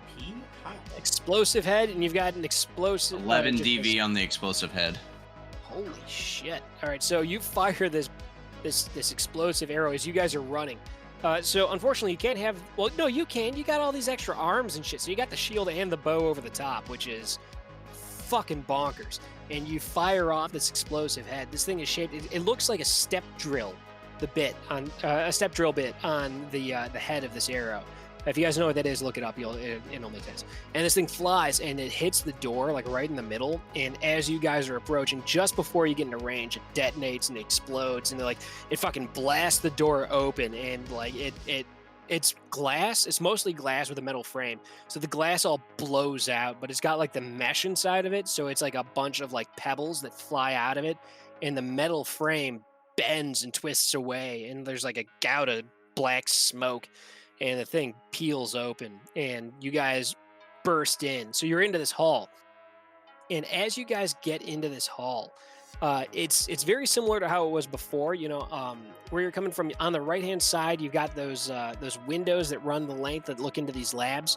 And what time is it? It's at the transition point, right? So where the mana barrier is down. So it's God, at this point I think it's about like 6:40 p.m. something like that, 6:30 maybe. So I'm not gonna look up the sundown time at this month in Seattle, but probably about 6:30 p.m. We're gonna call it that. And so there's the most of the lab crew is gone. Well, actually, after it got bought, these guys are working longer shifts. Unfortunately, they're getting paid better, but they got longer hours. So there's a dude in the lab, and he's working. He's in there. You see a dude in like a clean suit through the window, and he's got like a pipette. And he's dripping some kind of liquid stuff into a test tube. And like as the door blows open, you see the guy. He's got like those. It's like a white clean suit, and he's got yellow like elbow length like rubbery gloves. And like he fucking bobbles the thing that he's holding, and it hits the ground, and it blows up. And then he starts to like panic, and like there's a bunch of gas going off in there. And you guys start rushing in, and you hear this loud explosion again as Knuckles, you crash through a window on the second floor, and you slam your bike through, and you end up in this thing. It's marked here on the map as the boiler room. So you drive through a window into the second floor. You didn't make the jump, unfortunately, and you smash in, and there's a bunch of like electrical equipment in here, and you land in, and the bike hits, and it kind of skids a little bit, and it goes sideways, and you're like getting close to the point where you're about to lay the bike down. With the extra armor on, it's like shooting sparks as you're sliding sideways. You guys manage to disengage safely before the bike slams into a bunch of equipment, and like the lights immediately kick off and go into like an emergency lighting thing. So like they drop, and as soon as they're gone, like red and orange kind of ambery lights come on all over the facility, and like an alarm starts going off, and it's like a battle klaxon kind of situation. So it's like a whoop, whoop, whoop is going off throughout the whole thing. And you guys are off to a great start. I think this is probably a good time for a little breaky break. I was gonna say I really gotta use the bathroom. It was perfect. Oh man. All right. Fucking 15 dice. I couldn't roll 1-6. What the fuck is this game, Sean? Yeah, dude. Yeah, man, Ooh. that's real rough. I would have begged for some extra dice. That's some bullshit. That's what that is. That's what that is. To be fair, All right. when things go wrong is always when it goes the most entertaining in this game. If it goes perfectly, it's boring as hell. If everything goes wrong but you pull it out the fire, it's fucking awesome. Oh, I'm fully prepared to die if I have to. So It was a good run. I opened my third eye. A shadow run, but Yeah. I gotta get Dr. Pepper. I'll be right back. I'll be Yeah. back in a minute. Right. Yeah, I'll be Yeah, the bow is grossly overpowered. I think I fixed it now though. Yeah. There was some wrong info in there. Okay, but 20 damage. It's like, God damn, why haven't you? Oh yeah, pacifist. You'd kill everyone. I mean, I did pour everything into archery and bow and sword. Well, mostly bow. Let me see what. Let's see. This should be correct. Let me just see what that looks like. Oh, that's a nice roll too. We are back, listeners, and before we jump back in, our guest Rhydian is going to read off another one of the roastings that ChatGPT did. This is for Volt's character, I believe. Ah, behold Volt, the walking fossil of the Shadowrunning world, living in a burned-out building like it's a retirement home, sporting a fashion that went out of style before he hit puberty. Dirty snow jacket, grimy jeans, and old Timberland boots. It's like he's trying to single-handedly bring back the worst of 90s fashion. And let's not overlook his advanced age. A ripe old 50 years, because nothing screams past my prime quite like slinging spells and clinging to a life of crime when most people are settling into retirement homes. But fear not, For Volt is not just any washed-up mage. He's also a technological Luddite. Texting like he's hammering out Morse code on a telegraph machine, it's as if he's allergic to progress. Clinging to his ball-peen hammer like it's a security blanket in a world of cybernetic enhancements and magical wonders. But amidst his outdated attire and aversion to modernity, Volt still manages to cast electrical spells and manipulate minds with a I need the rest of it. You've not sent me the whole thing. I did. I don't think it could fit in the. I don't think it could fit in the Chat message. GPT ran out of steam. It outdid itself. Where's the rest? Oh, here it is. Hold on. Yeah, I was just about to start riffing. I think it was too long for the whole sentence. There we go. Volt still manages to cast electrical spells and manipulate minds with all the finesse of a geriatric wizard. Here's to you, Volt. May your spells be as feeble as your grasp on technology, and may your hammer strikes be as ineffective as your attempts to stay relevant in the ever-evolving world of Shadowrun. Cheers to the street, mate, with one foot in the past and the other firmly planted in irrelevance. Ooh. Feels good. Oh my god. One foot in the past, one foot in the grave. Oh my god. I just gotta say, Ivor, I could listen to you narrate all night. Yeah, for real. For real. You got a voice for radio, man. It's like a smooth velour. Oh man, that's fantastic. Guys, I made the bad choice. I opened another one of these beers. I'm gonna be fucking stinko by the end of the night. With the 1 foot in the past, there's an expression in Scotland for the people who are obsessed with quote unquote traditional Scotland, and they're known as having 1 foot in the shortbread tin. All right. Nice. Oh man. All right, so we left off. I think Knuckles had crashed into the side of the building and died, and then the rest of you guys are in there, and there was some guy, and he dropped some kind of Cheeto. No, what are we doing?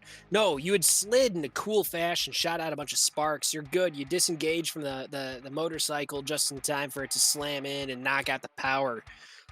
Emergency lighting kicks on. The guy that was inside that lab who had panicked and he dropped the thing and it blew up. Excuse me, as the emergency lighting kicks on in there, it goes black for a moment. You guys see him in there. It goes black and you lose sight, and it comes back on, and there's fire going on in there, and it's not like a huge fire. You guys don't have to worry about it, but it's enough that it is shooting out a bunch of smoke, and the dude's oh, and he's panicking in the amber light and slamming against the window, and there's this the smoke that's billowing out is this weird blue black, and it's leaving just this grime across that window. And he's pounding against it, and then he and he falls down in there. And you guys are on the move inside. Where are you headed? Well, I'm immediately gonna over our comms tell them we landed on the second floor. It'll take us a minute to get upstairs. You guys hear him through the comms just after you hear him through the wall. I'll knock on the wall. You right there? Boiler room. Great. So you crash through the door that is the only door out of the room that you're in. And it goes into a fan room is how it's listed. This room has a bunch of mechanical equipment that you don't recognize. You got no experience. I mean, do you have any kind of knowledge about mechanical equipment? Or, nope. Yeah. So no knowledge. I think that I probably do. Right, yeah, so you got no clue. So it's a whole bunch of machines is what you see. And there's another door on the opposite side. There's nobody in this room. And the emergency lighting's in here, and it's for whatever reason in here, it's the blue light special at Kmart, it kind of rotates. And you guys remember Kmart? Anyhow, so it's a rotating orange amber light, and it's, as you're moving through, it kind of sends weird shadows around the room. But you get across, and then you burst out of the door, and you're in the hall, right behind these guys as they're progressing down. So you guys all have a quick moment while you snap around. You're like, oh, it's Knuckles. And Sarah Muur is right behind you, and she like pulls up the helmet and pulls it off, and then like pulls on like the gas mask. Does the bike still work, or is it busted? No, the bike is still good. And then we're getting back on the bike then. Yeah. Yeah, so you get on the bike, and then Sarah's holding the door open for you as you kind of awkwardly drive the bike through, and then she like moves to the next door and holds it open as you like awkwardly drive the bike through, and then you're in the hall, and you're like pumping out like smoke from the exhaust, and you're in this hall. So emergency light.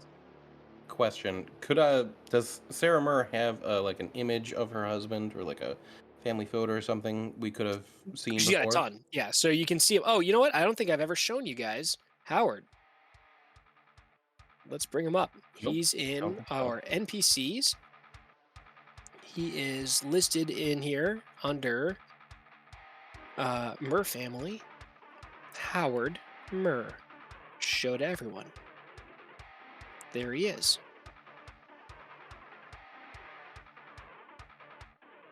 Don't worry about that quote in there. That's probably not going to come up.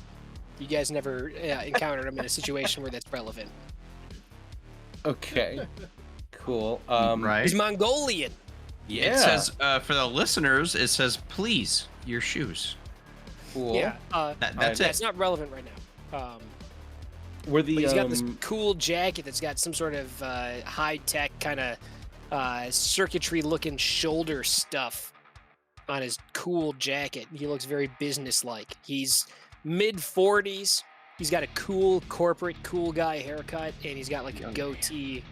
And his name's Howard. Did we encounter Mongolian enemies in the junkyard? No, man, I think by you asking me that question, I think that makes you racist. No, you fought like the Tong. The Tong. It was one of the Tongs there. That's like a Chinese gang. This dude is Mongolian. It's totally different. I mean, they're like geographically close together, but like totally different. Totally different cultures. Totally different food. Do we know which lab is his? You do. You do. You guys have that information. It was 146 as listed on this map. Well, it's pretty near where we've come in. Shall we? You guys came in. You guys are search for him if we want. What'd you say, Sean? I can have my spirit search for him, like how we found the ghoul. I don't think we got time for searching. The alarms are going off. We blew up a wall. Let's just fucking pedal to the metal.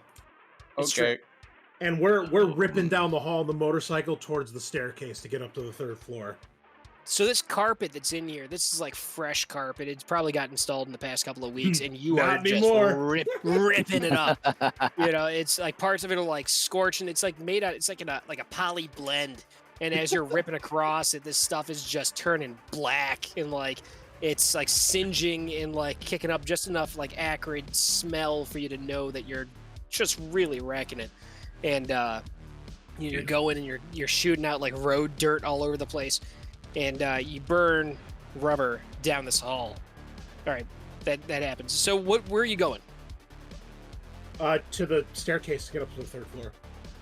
Oh shit, dude, that's rad. So you know, in order to get there, you have to go all the way across this hall, and there's stairs that go up. So you go. As everybody else is doing their thing, you go up the stairs, you pop a little bit of a wheelie, and you go up the stairs, and you kind of like fishtail around it's like a switchback.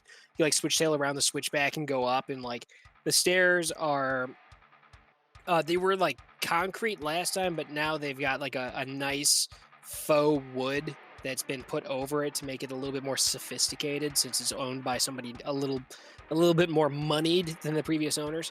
But you're going up, and like there's little bits of it that you're like breaking away as you go up, and like the handrails are nice, and you just like clip one of them and tear it off as you go up the stairs, and you're just like fucking up the joint. You guys that are on this level, where are you guys going? You going to the lab? Yeah, let's go to the lab. Yeah. Okay, so you're moving. You guys got counter spelling in case we meet anyone. Okay, so you got your counter spell stuff set up. You guys have riot shields. So these are like big, they're like transparent, and they've got like, it straps to your forearm, and then you're holding on to it with, your hand. and there's like a black band across basically where your arm is, and it says police on it, even though you guys aren't cops. It still says it, but you guys have these riot shields, and you're able to see through them okay, but you're like moving in like a formation to block any kind of shit that might be coming your way. I'm just gonna have, for funsies, like a dude pops out and he like fires off like a grenade kind of thing. You guys like bash it away, and you like fucking hit the dude in the mouth and like knock him down, and you guys move around the corner, and you go in to where the lab is, and it's marked. You see the placard on the outside. It's etched. It's nice.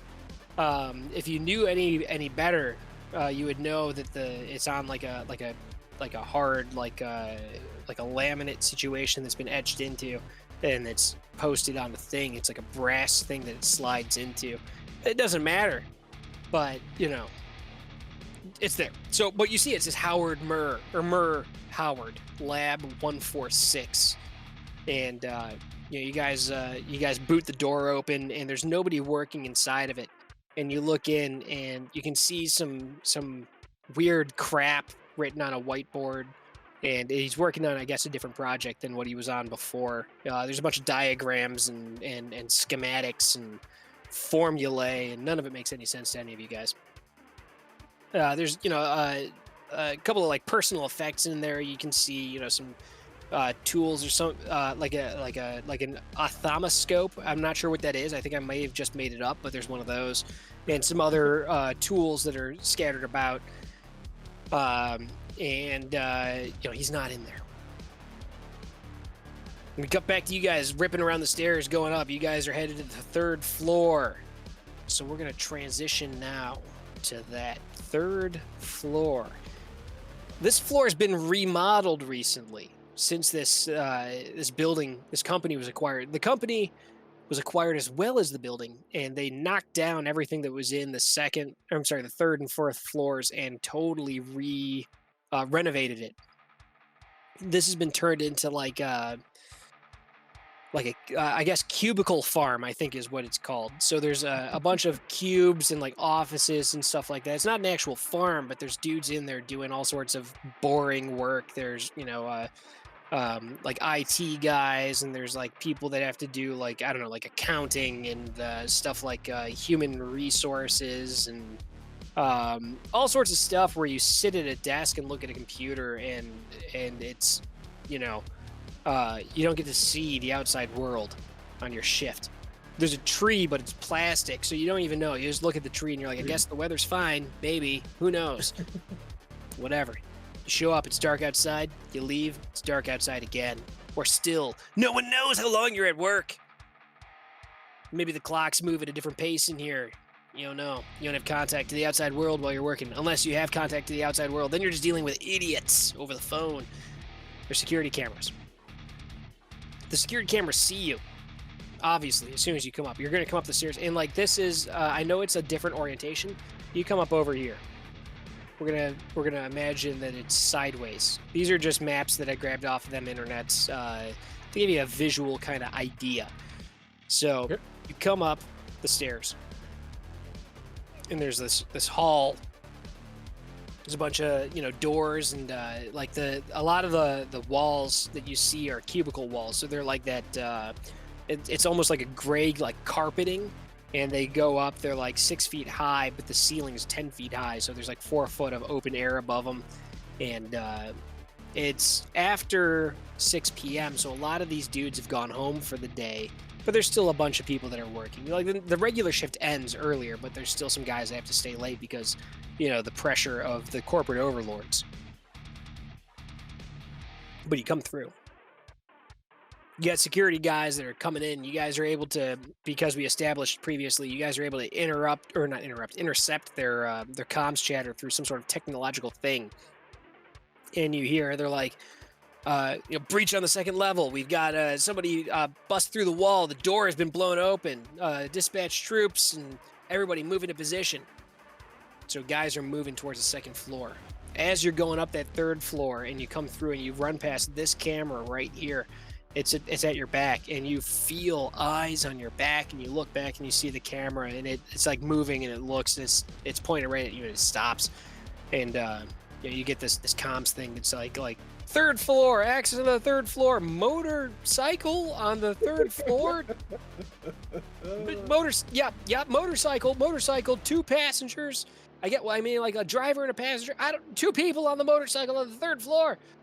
And they start dispatching dudes, and you get like a thing that responds. It says like Mage Knight Alpha Bravo Secundus approaching 3rd floor from 4th floor, moving to position. All right. And yeah, that's yeah. Mm-hmm.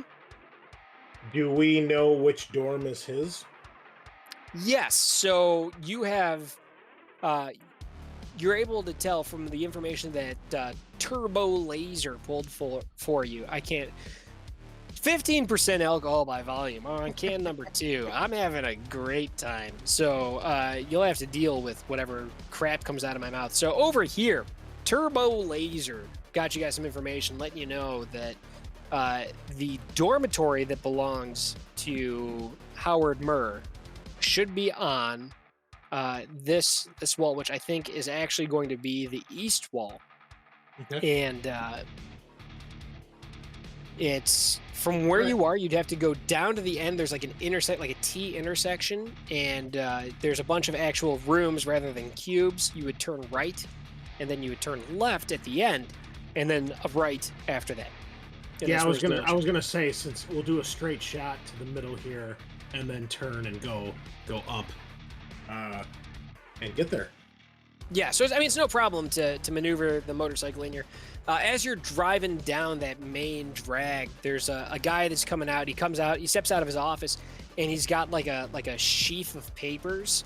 And like as you're going by, like he's like, whoa, and he like jumps back into the office he stepped out of, and he like launches them into the air, and you drive by, and it like trails in your wake. And you rip around the corner, you kind of drift a little bit, and there's another camera that's looking at you, and it turns and it follows you. And there's a security desk down here, and there's a guy that's sitting at it, and he stands up, and he's one of those Ares knight errant dudes. He's got the cool black armor with the yellow visored helmet, and like that dude like springs up from the seat, and you see him like scrambling, looking around, trying to grab his gun, and you rip around the turn, and there's at the end of this also there's like a glass wall. It's like 4 panels of glass. There's a glass door, and there's a big old conference table in there with a bunch of high-backed chairs. They're all gray and they're on wheels. And there's a couple of dudes that are in there, and they're discussing something. And they see you as you rip around the corner, and you see all of them. Like there's like 4 dudes in there, and they all turn and look at you at once. And then as you like continue to rip by, you see them like turn back and then start discussing what they're talking about anyway. And you go around the corner. And you make it to that T intersection, and again, you fishtail out, and you slam the back of your armored motorcycle into one of these walls. You ricochet off, and you regain control, pop another fucking sick wheelie, and you come around, and you get to where that dormitory is. There's a door, and it's closed, and it's like it's a door it slides. It doesn't like pivot. It slides like fucking Star Trek, right? And it's got a badge on it, a little placard, and it says like dorm 13F, and you know that 13F is the right one. Yep. I will do a sick like half circle burnout, so that when I stop the bike, the back end with Sarah is right next to the door, so she can get to it, and then I'll be like, see if he's in there. And get ready to go back around the corner and deal with that security guard. She disengages from the motorcycle. She hops off of it, and everything's cool. Like she doesn't like get and stuck. I'll tell her keep her spirit with her that she summoned.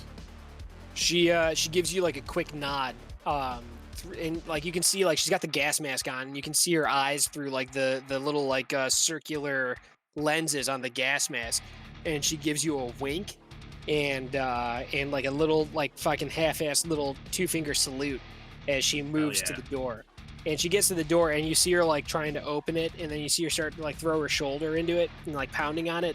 And this guy comes around, and he's got his gun, and he pulls it up, and it's an Ares Alpha assault rifle because Ares dudes are going to use Ares gear.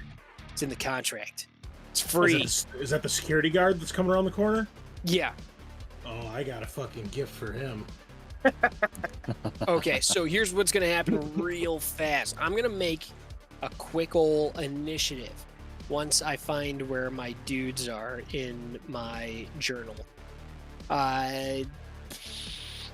Goons? Yeah, he's listed under goons. There he is. All right, so let me get a.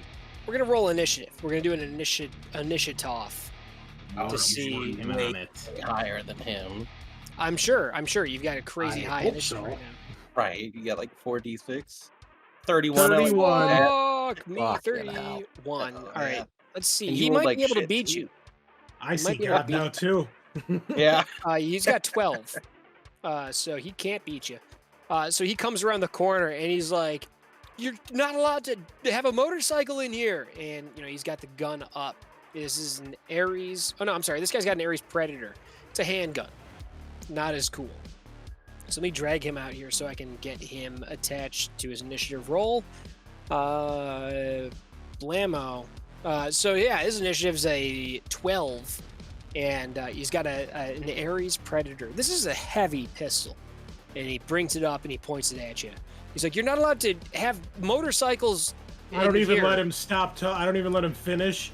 And with my newly acquired gunner skill, we're opening gunnery! up with the AK-97 filled Oh. with the shade-filled capsule bullets. Oh man. Fuck this guy and fuck Ares hardcore. Oh, I know what that shit does. He's gonna have a trip. You're gonna have a real Yeah. bad time. He's going somewhere he's never been before. Oh boy. Now, I've never used an automatic weapon before, so how does this work? All right, so first off, I would suggest, since you're using incredibly expensive ammunition, doing a Don't single tell me shot. how to live my life. All right, fine. If you want to go, if you want to It's do too it first, aggressive. I bought 30 bullets, okay? And I can go That's- buy more if I want. That's well, I it. mean, you can't buy more Well, right that's- now. But anyway, that's 30 30 bullets. bullets. What is that? That's for that one gun, Sean. okay. Okay. Well, what are you doing? Are you doing like a burst fire? Are you doing a full auto Well, thing? I'm asking. I don't know how that works. That's why I'm asking. Okay. So basically the way it works out is the more bullets that you spit out in one action, the bigger penalty they will take to their defense pool. You have every bullet that comes out of the gun without you doing some kind of action in between counts as recoil. So you'll have a recoil compensation bonus based off of the weapon as well as strength and if there's any kind of modifier, so like a mount, because it's a mounted weapon, right? It's mounted on the bike, yeah. Yeah, so that like does a huge recoil compensation bonus that will deduct from the recoil penalty generated by firing more bullets. So basically what it means is that you can fire off more stuff to make his defense roll lower, but it costs you more money. Well, money's irrelevant at this point. This is the best investment I've ever made. Must be So- nice. Yeah, yeah. So, do I choose how many bullets I want to shoot, or is there a set number per action? Yeah, so you can do a burst fire, which is 3. There's Okay. a short burst, I think is 6, and then there's like a full auto burst, I think is like 10, and then you can do suppressive fire, which I think is 20. The suppressive fire won't do direct damage, but it will make it so that they have Oh, to. no! Fuck that. Yeah. We don't need that. You don't need to tell me that. Okay, fine. I'll shut the fuck up. Yeah. Okay, and then does he get a negative for each bullet that's fired? Is that how it works? So it is It's each bullet uh, after the first. is that how that shakes out? Certainly in 4th edition, yes. Okay, it's you sound real confident, something like that at least. So yes, Okay. Yeah. Dude. Thank you. I- Hey, again, thank you for being here, and thank you for being like so learned. It's all right. I think we'll just start with the small one, the small burst with 3 bullets. and Okay, so just kinda burst see how fire. that Yeah. works. Yeah, if we need to spend more, we got 31 initiative, so we can shoot them multiple times or something. You know, You're figure it right. out. You're right. You can shoot him up a lot of Like times. So 2 or 3 times before he gets to act. Feels good. So yeah, do I just do just roll the attack? Yeah, you'll roll the attack, and your recoil comp is going to be enough that you don't take any kind of penalties on it. So make Okay. the attack using gunnery, and I will roll his defense with a minus, I think, -2. Should I be rolling on my vehicles tab, or should I just make a gunnery test? I think your vehicle Okay. tab should have a gunnery thing built into it. Do I do simple or complex for firing the weapon? Complex. Okay. Let's see what happens. Brap, brap. Nice. I don't know if that was right, but No damage value, so maybe not. Burst fire, known as BF. I didn't. Oh, you know what? I don't know if these actually do Oh. damage because we're just shooting like gas bullets. Yeah, but okay, so Oh, that's a good a point. complex.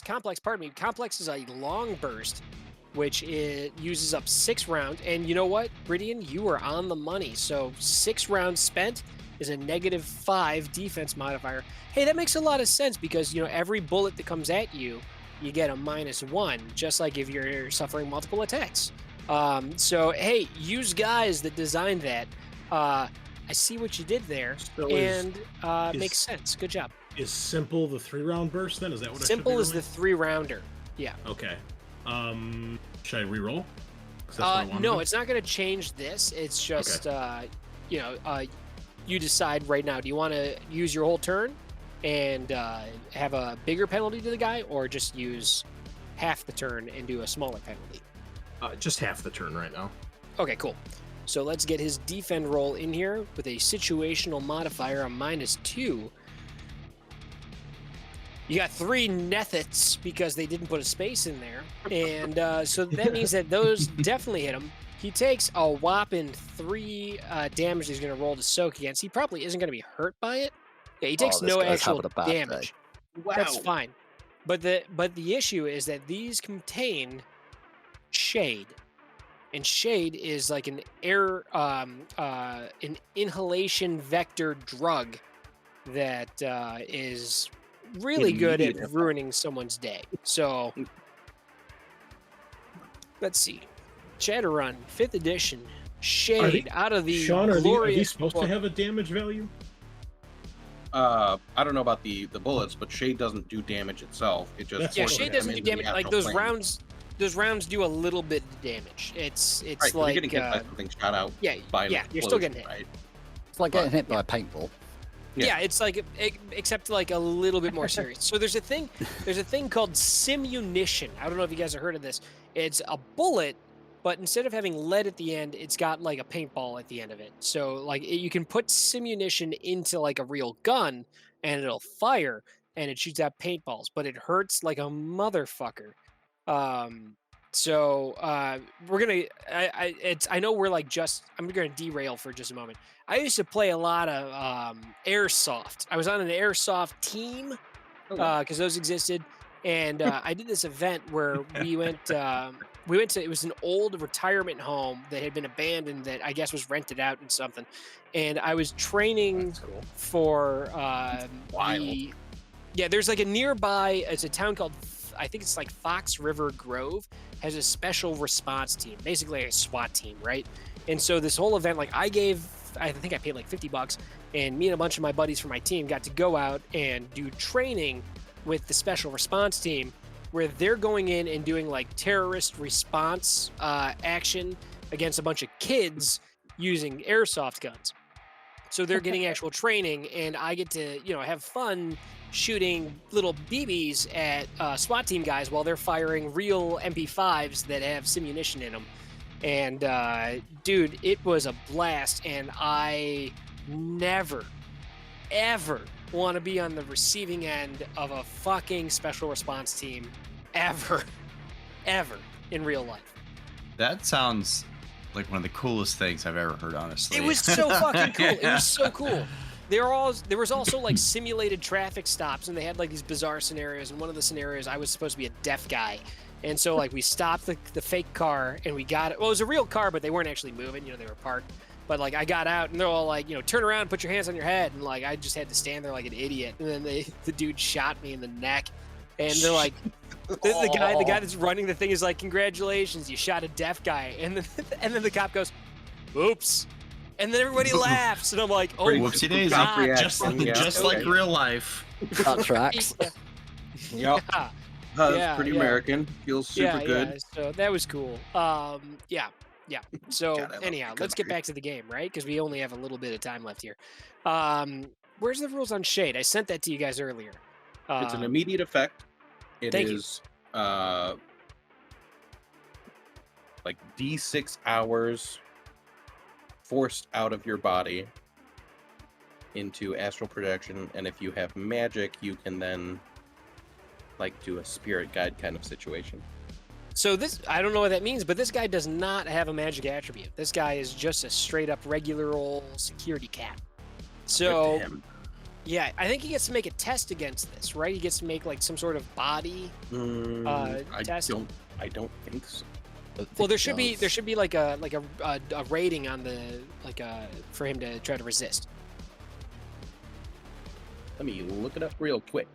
I don't think they intended this one as a combat drug, so I don't think. I don't think so. I really don't. Yeah, it sucks too to be bad. them. Yeah. So, well, I see addiction ratings and addiction threshold. Okay, shade, inhalation, immediate, essence plus 1d6 hours, max 12, psychological. It is a addiction rating 7. Oh, jeez. All right, so We're So they're ruining all this addicted. man's life. Yeah, well, don't work for Ares Hardcore. Addiction threshold 3 forces astral projection. If you can already project, add duration to your normal limit. If you have a spirit guide or initiate, you can access the meta planes. 10 stun, user dies if they don't return to their bodies before duration ends.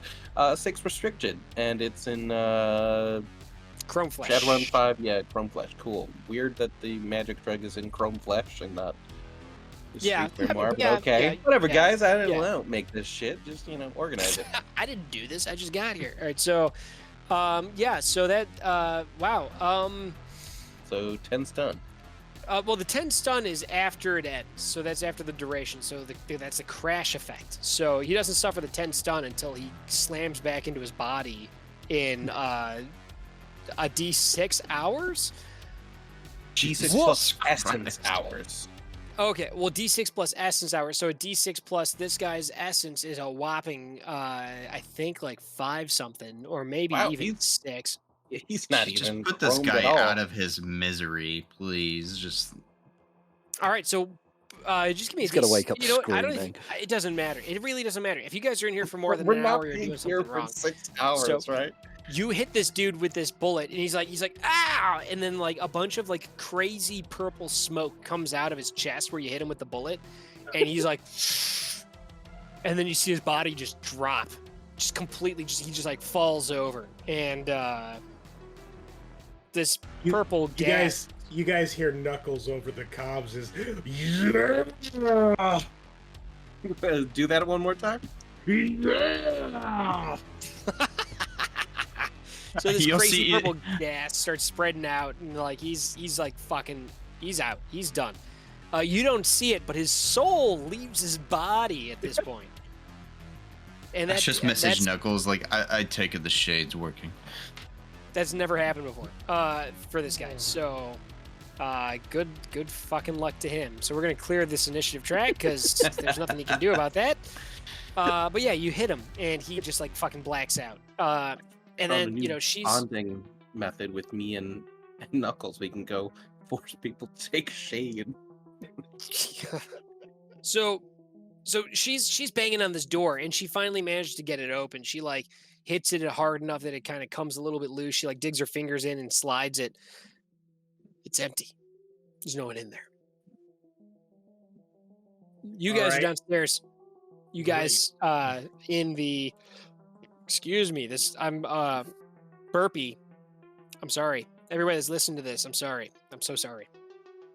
I'm so sorry. But you I didn't guys hear anything are for the record. Oh, well, never mind then. Try harder. Forget I said anything. So you guys are in the lower level. You guys are at lab 146. It's listed as Howard Muur's lab. He's not in there. He's not in there. He's in the dorm. I'm using one of my like services, telling my spirit to find Howard Muur. So this is a beast He's spirit still, right? Search ability, This is yeah. still the Electro Boston Terrier, the Boston Dynamic Terrier. So it appears to you. It appears to you.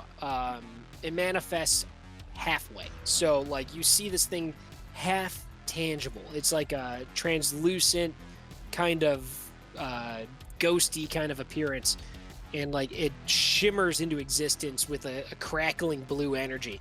And it you give it the command, and it sits as soon as it fully kind of appears to you, and it sits. You give it the command, and the thing's little adorable Boston Terrier nub is like wagging, and it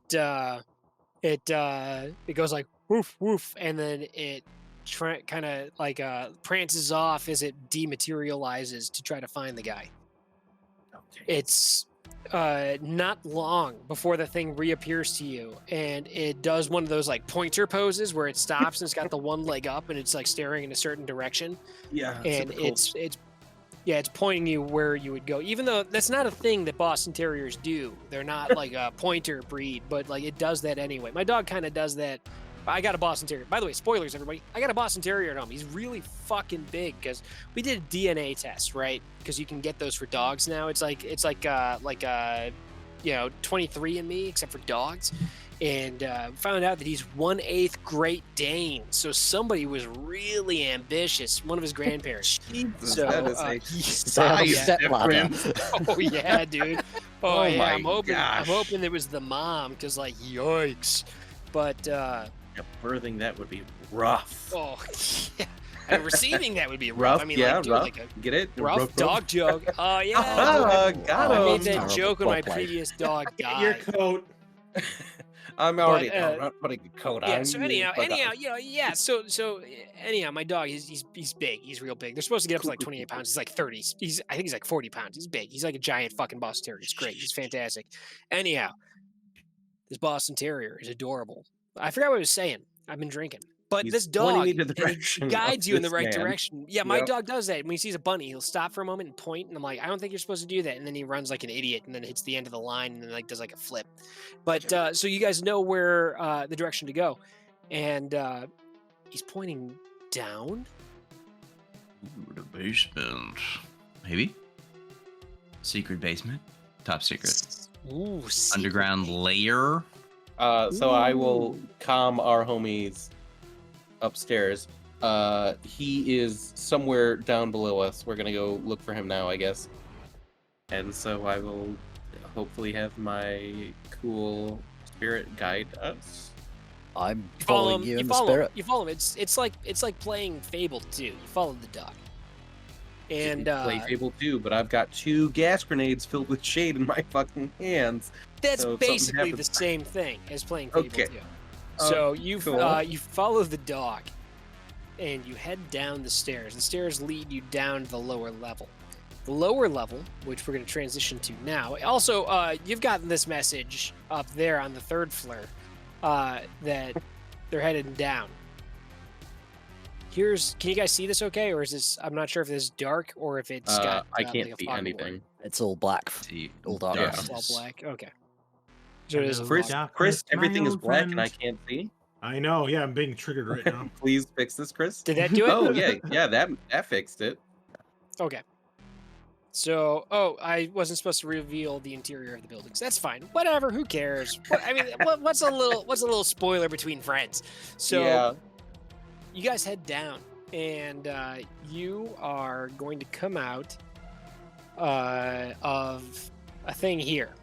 And there's a bunch of, parking spaces. Don't like the parking spaces aren't accurate. There's not a bunch of like tanker trucks. There's a bunch of like cars parked in here.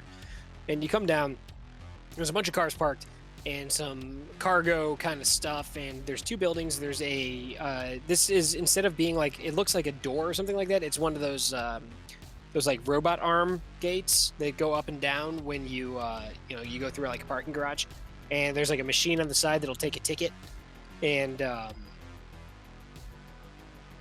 there's 2 buildings. So one of them, this building over here that's on the western part is the security building.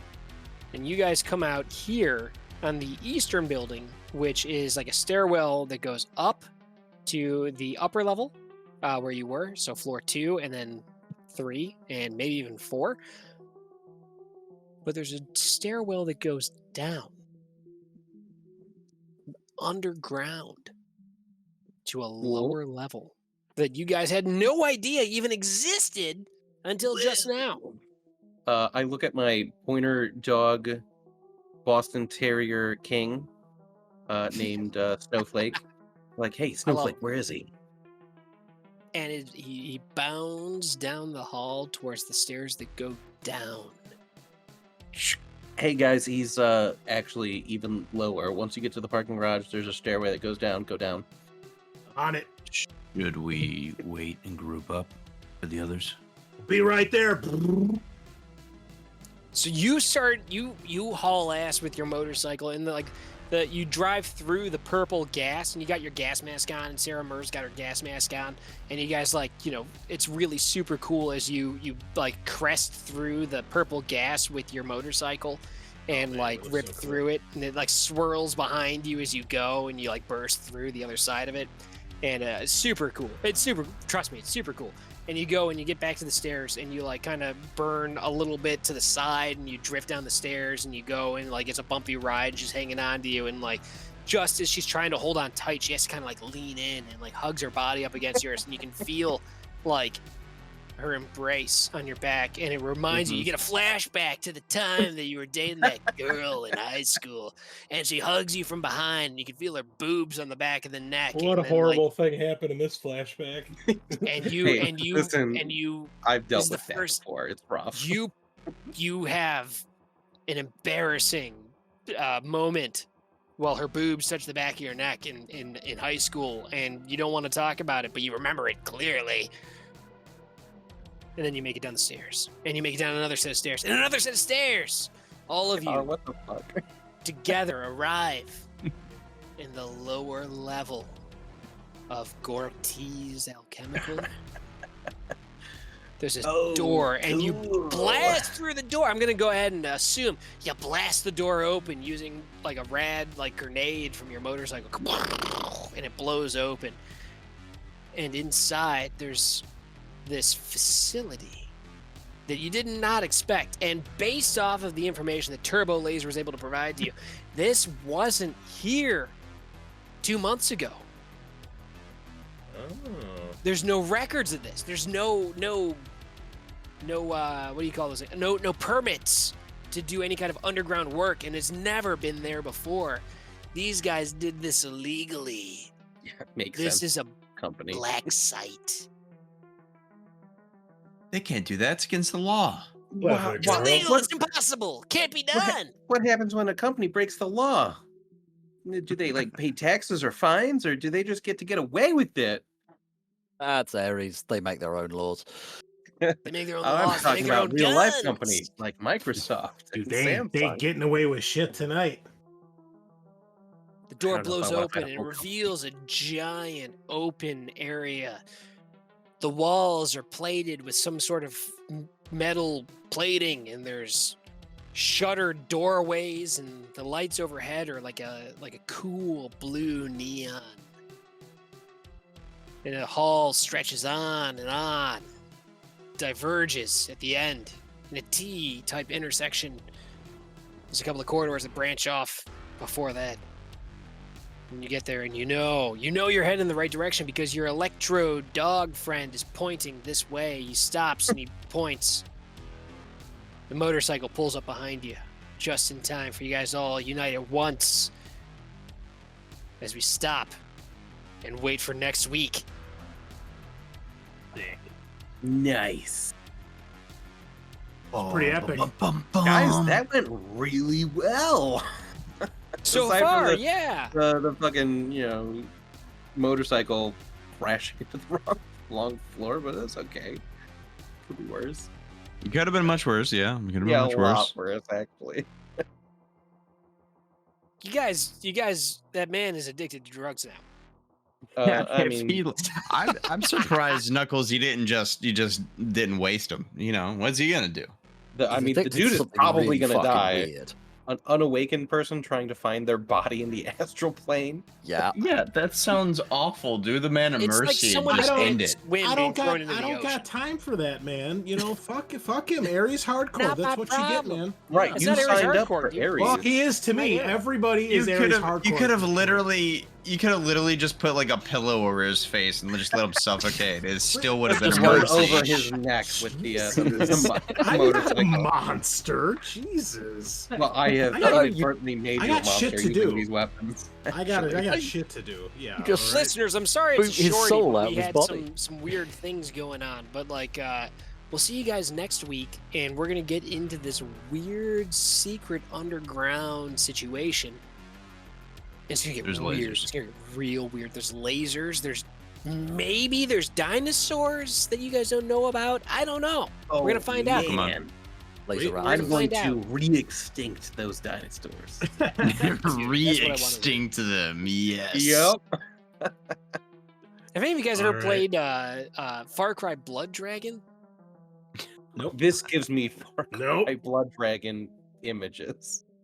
For sure. Vietnam 2. All right. Well, Rhydian, thank you so much for joining us again. Sorry it was a short episode, but we appreciate That's you fine. being here, man. These things Yeah. happen. Thank you Um, very much for having me. Yeah, for Oh, sure, dude, man. anytime you're willing to turn yourself into a caffeine zombie, man, we'll have you. I'm going to be paying for this one later today, Oh, but hey, it's Sunday. It's fine. All right, listeners, we will be back next week as we continue to delve through the finale. Hopefully, we'll have the whole team back together. And yeah, so tune in next time, same place, nighty night.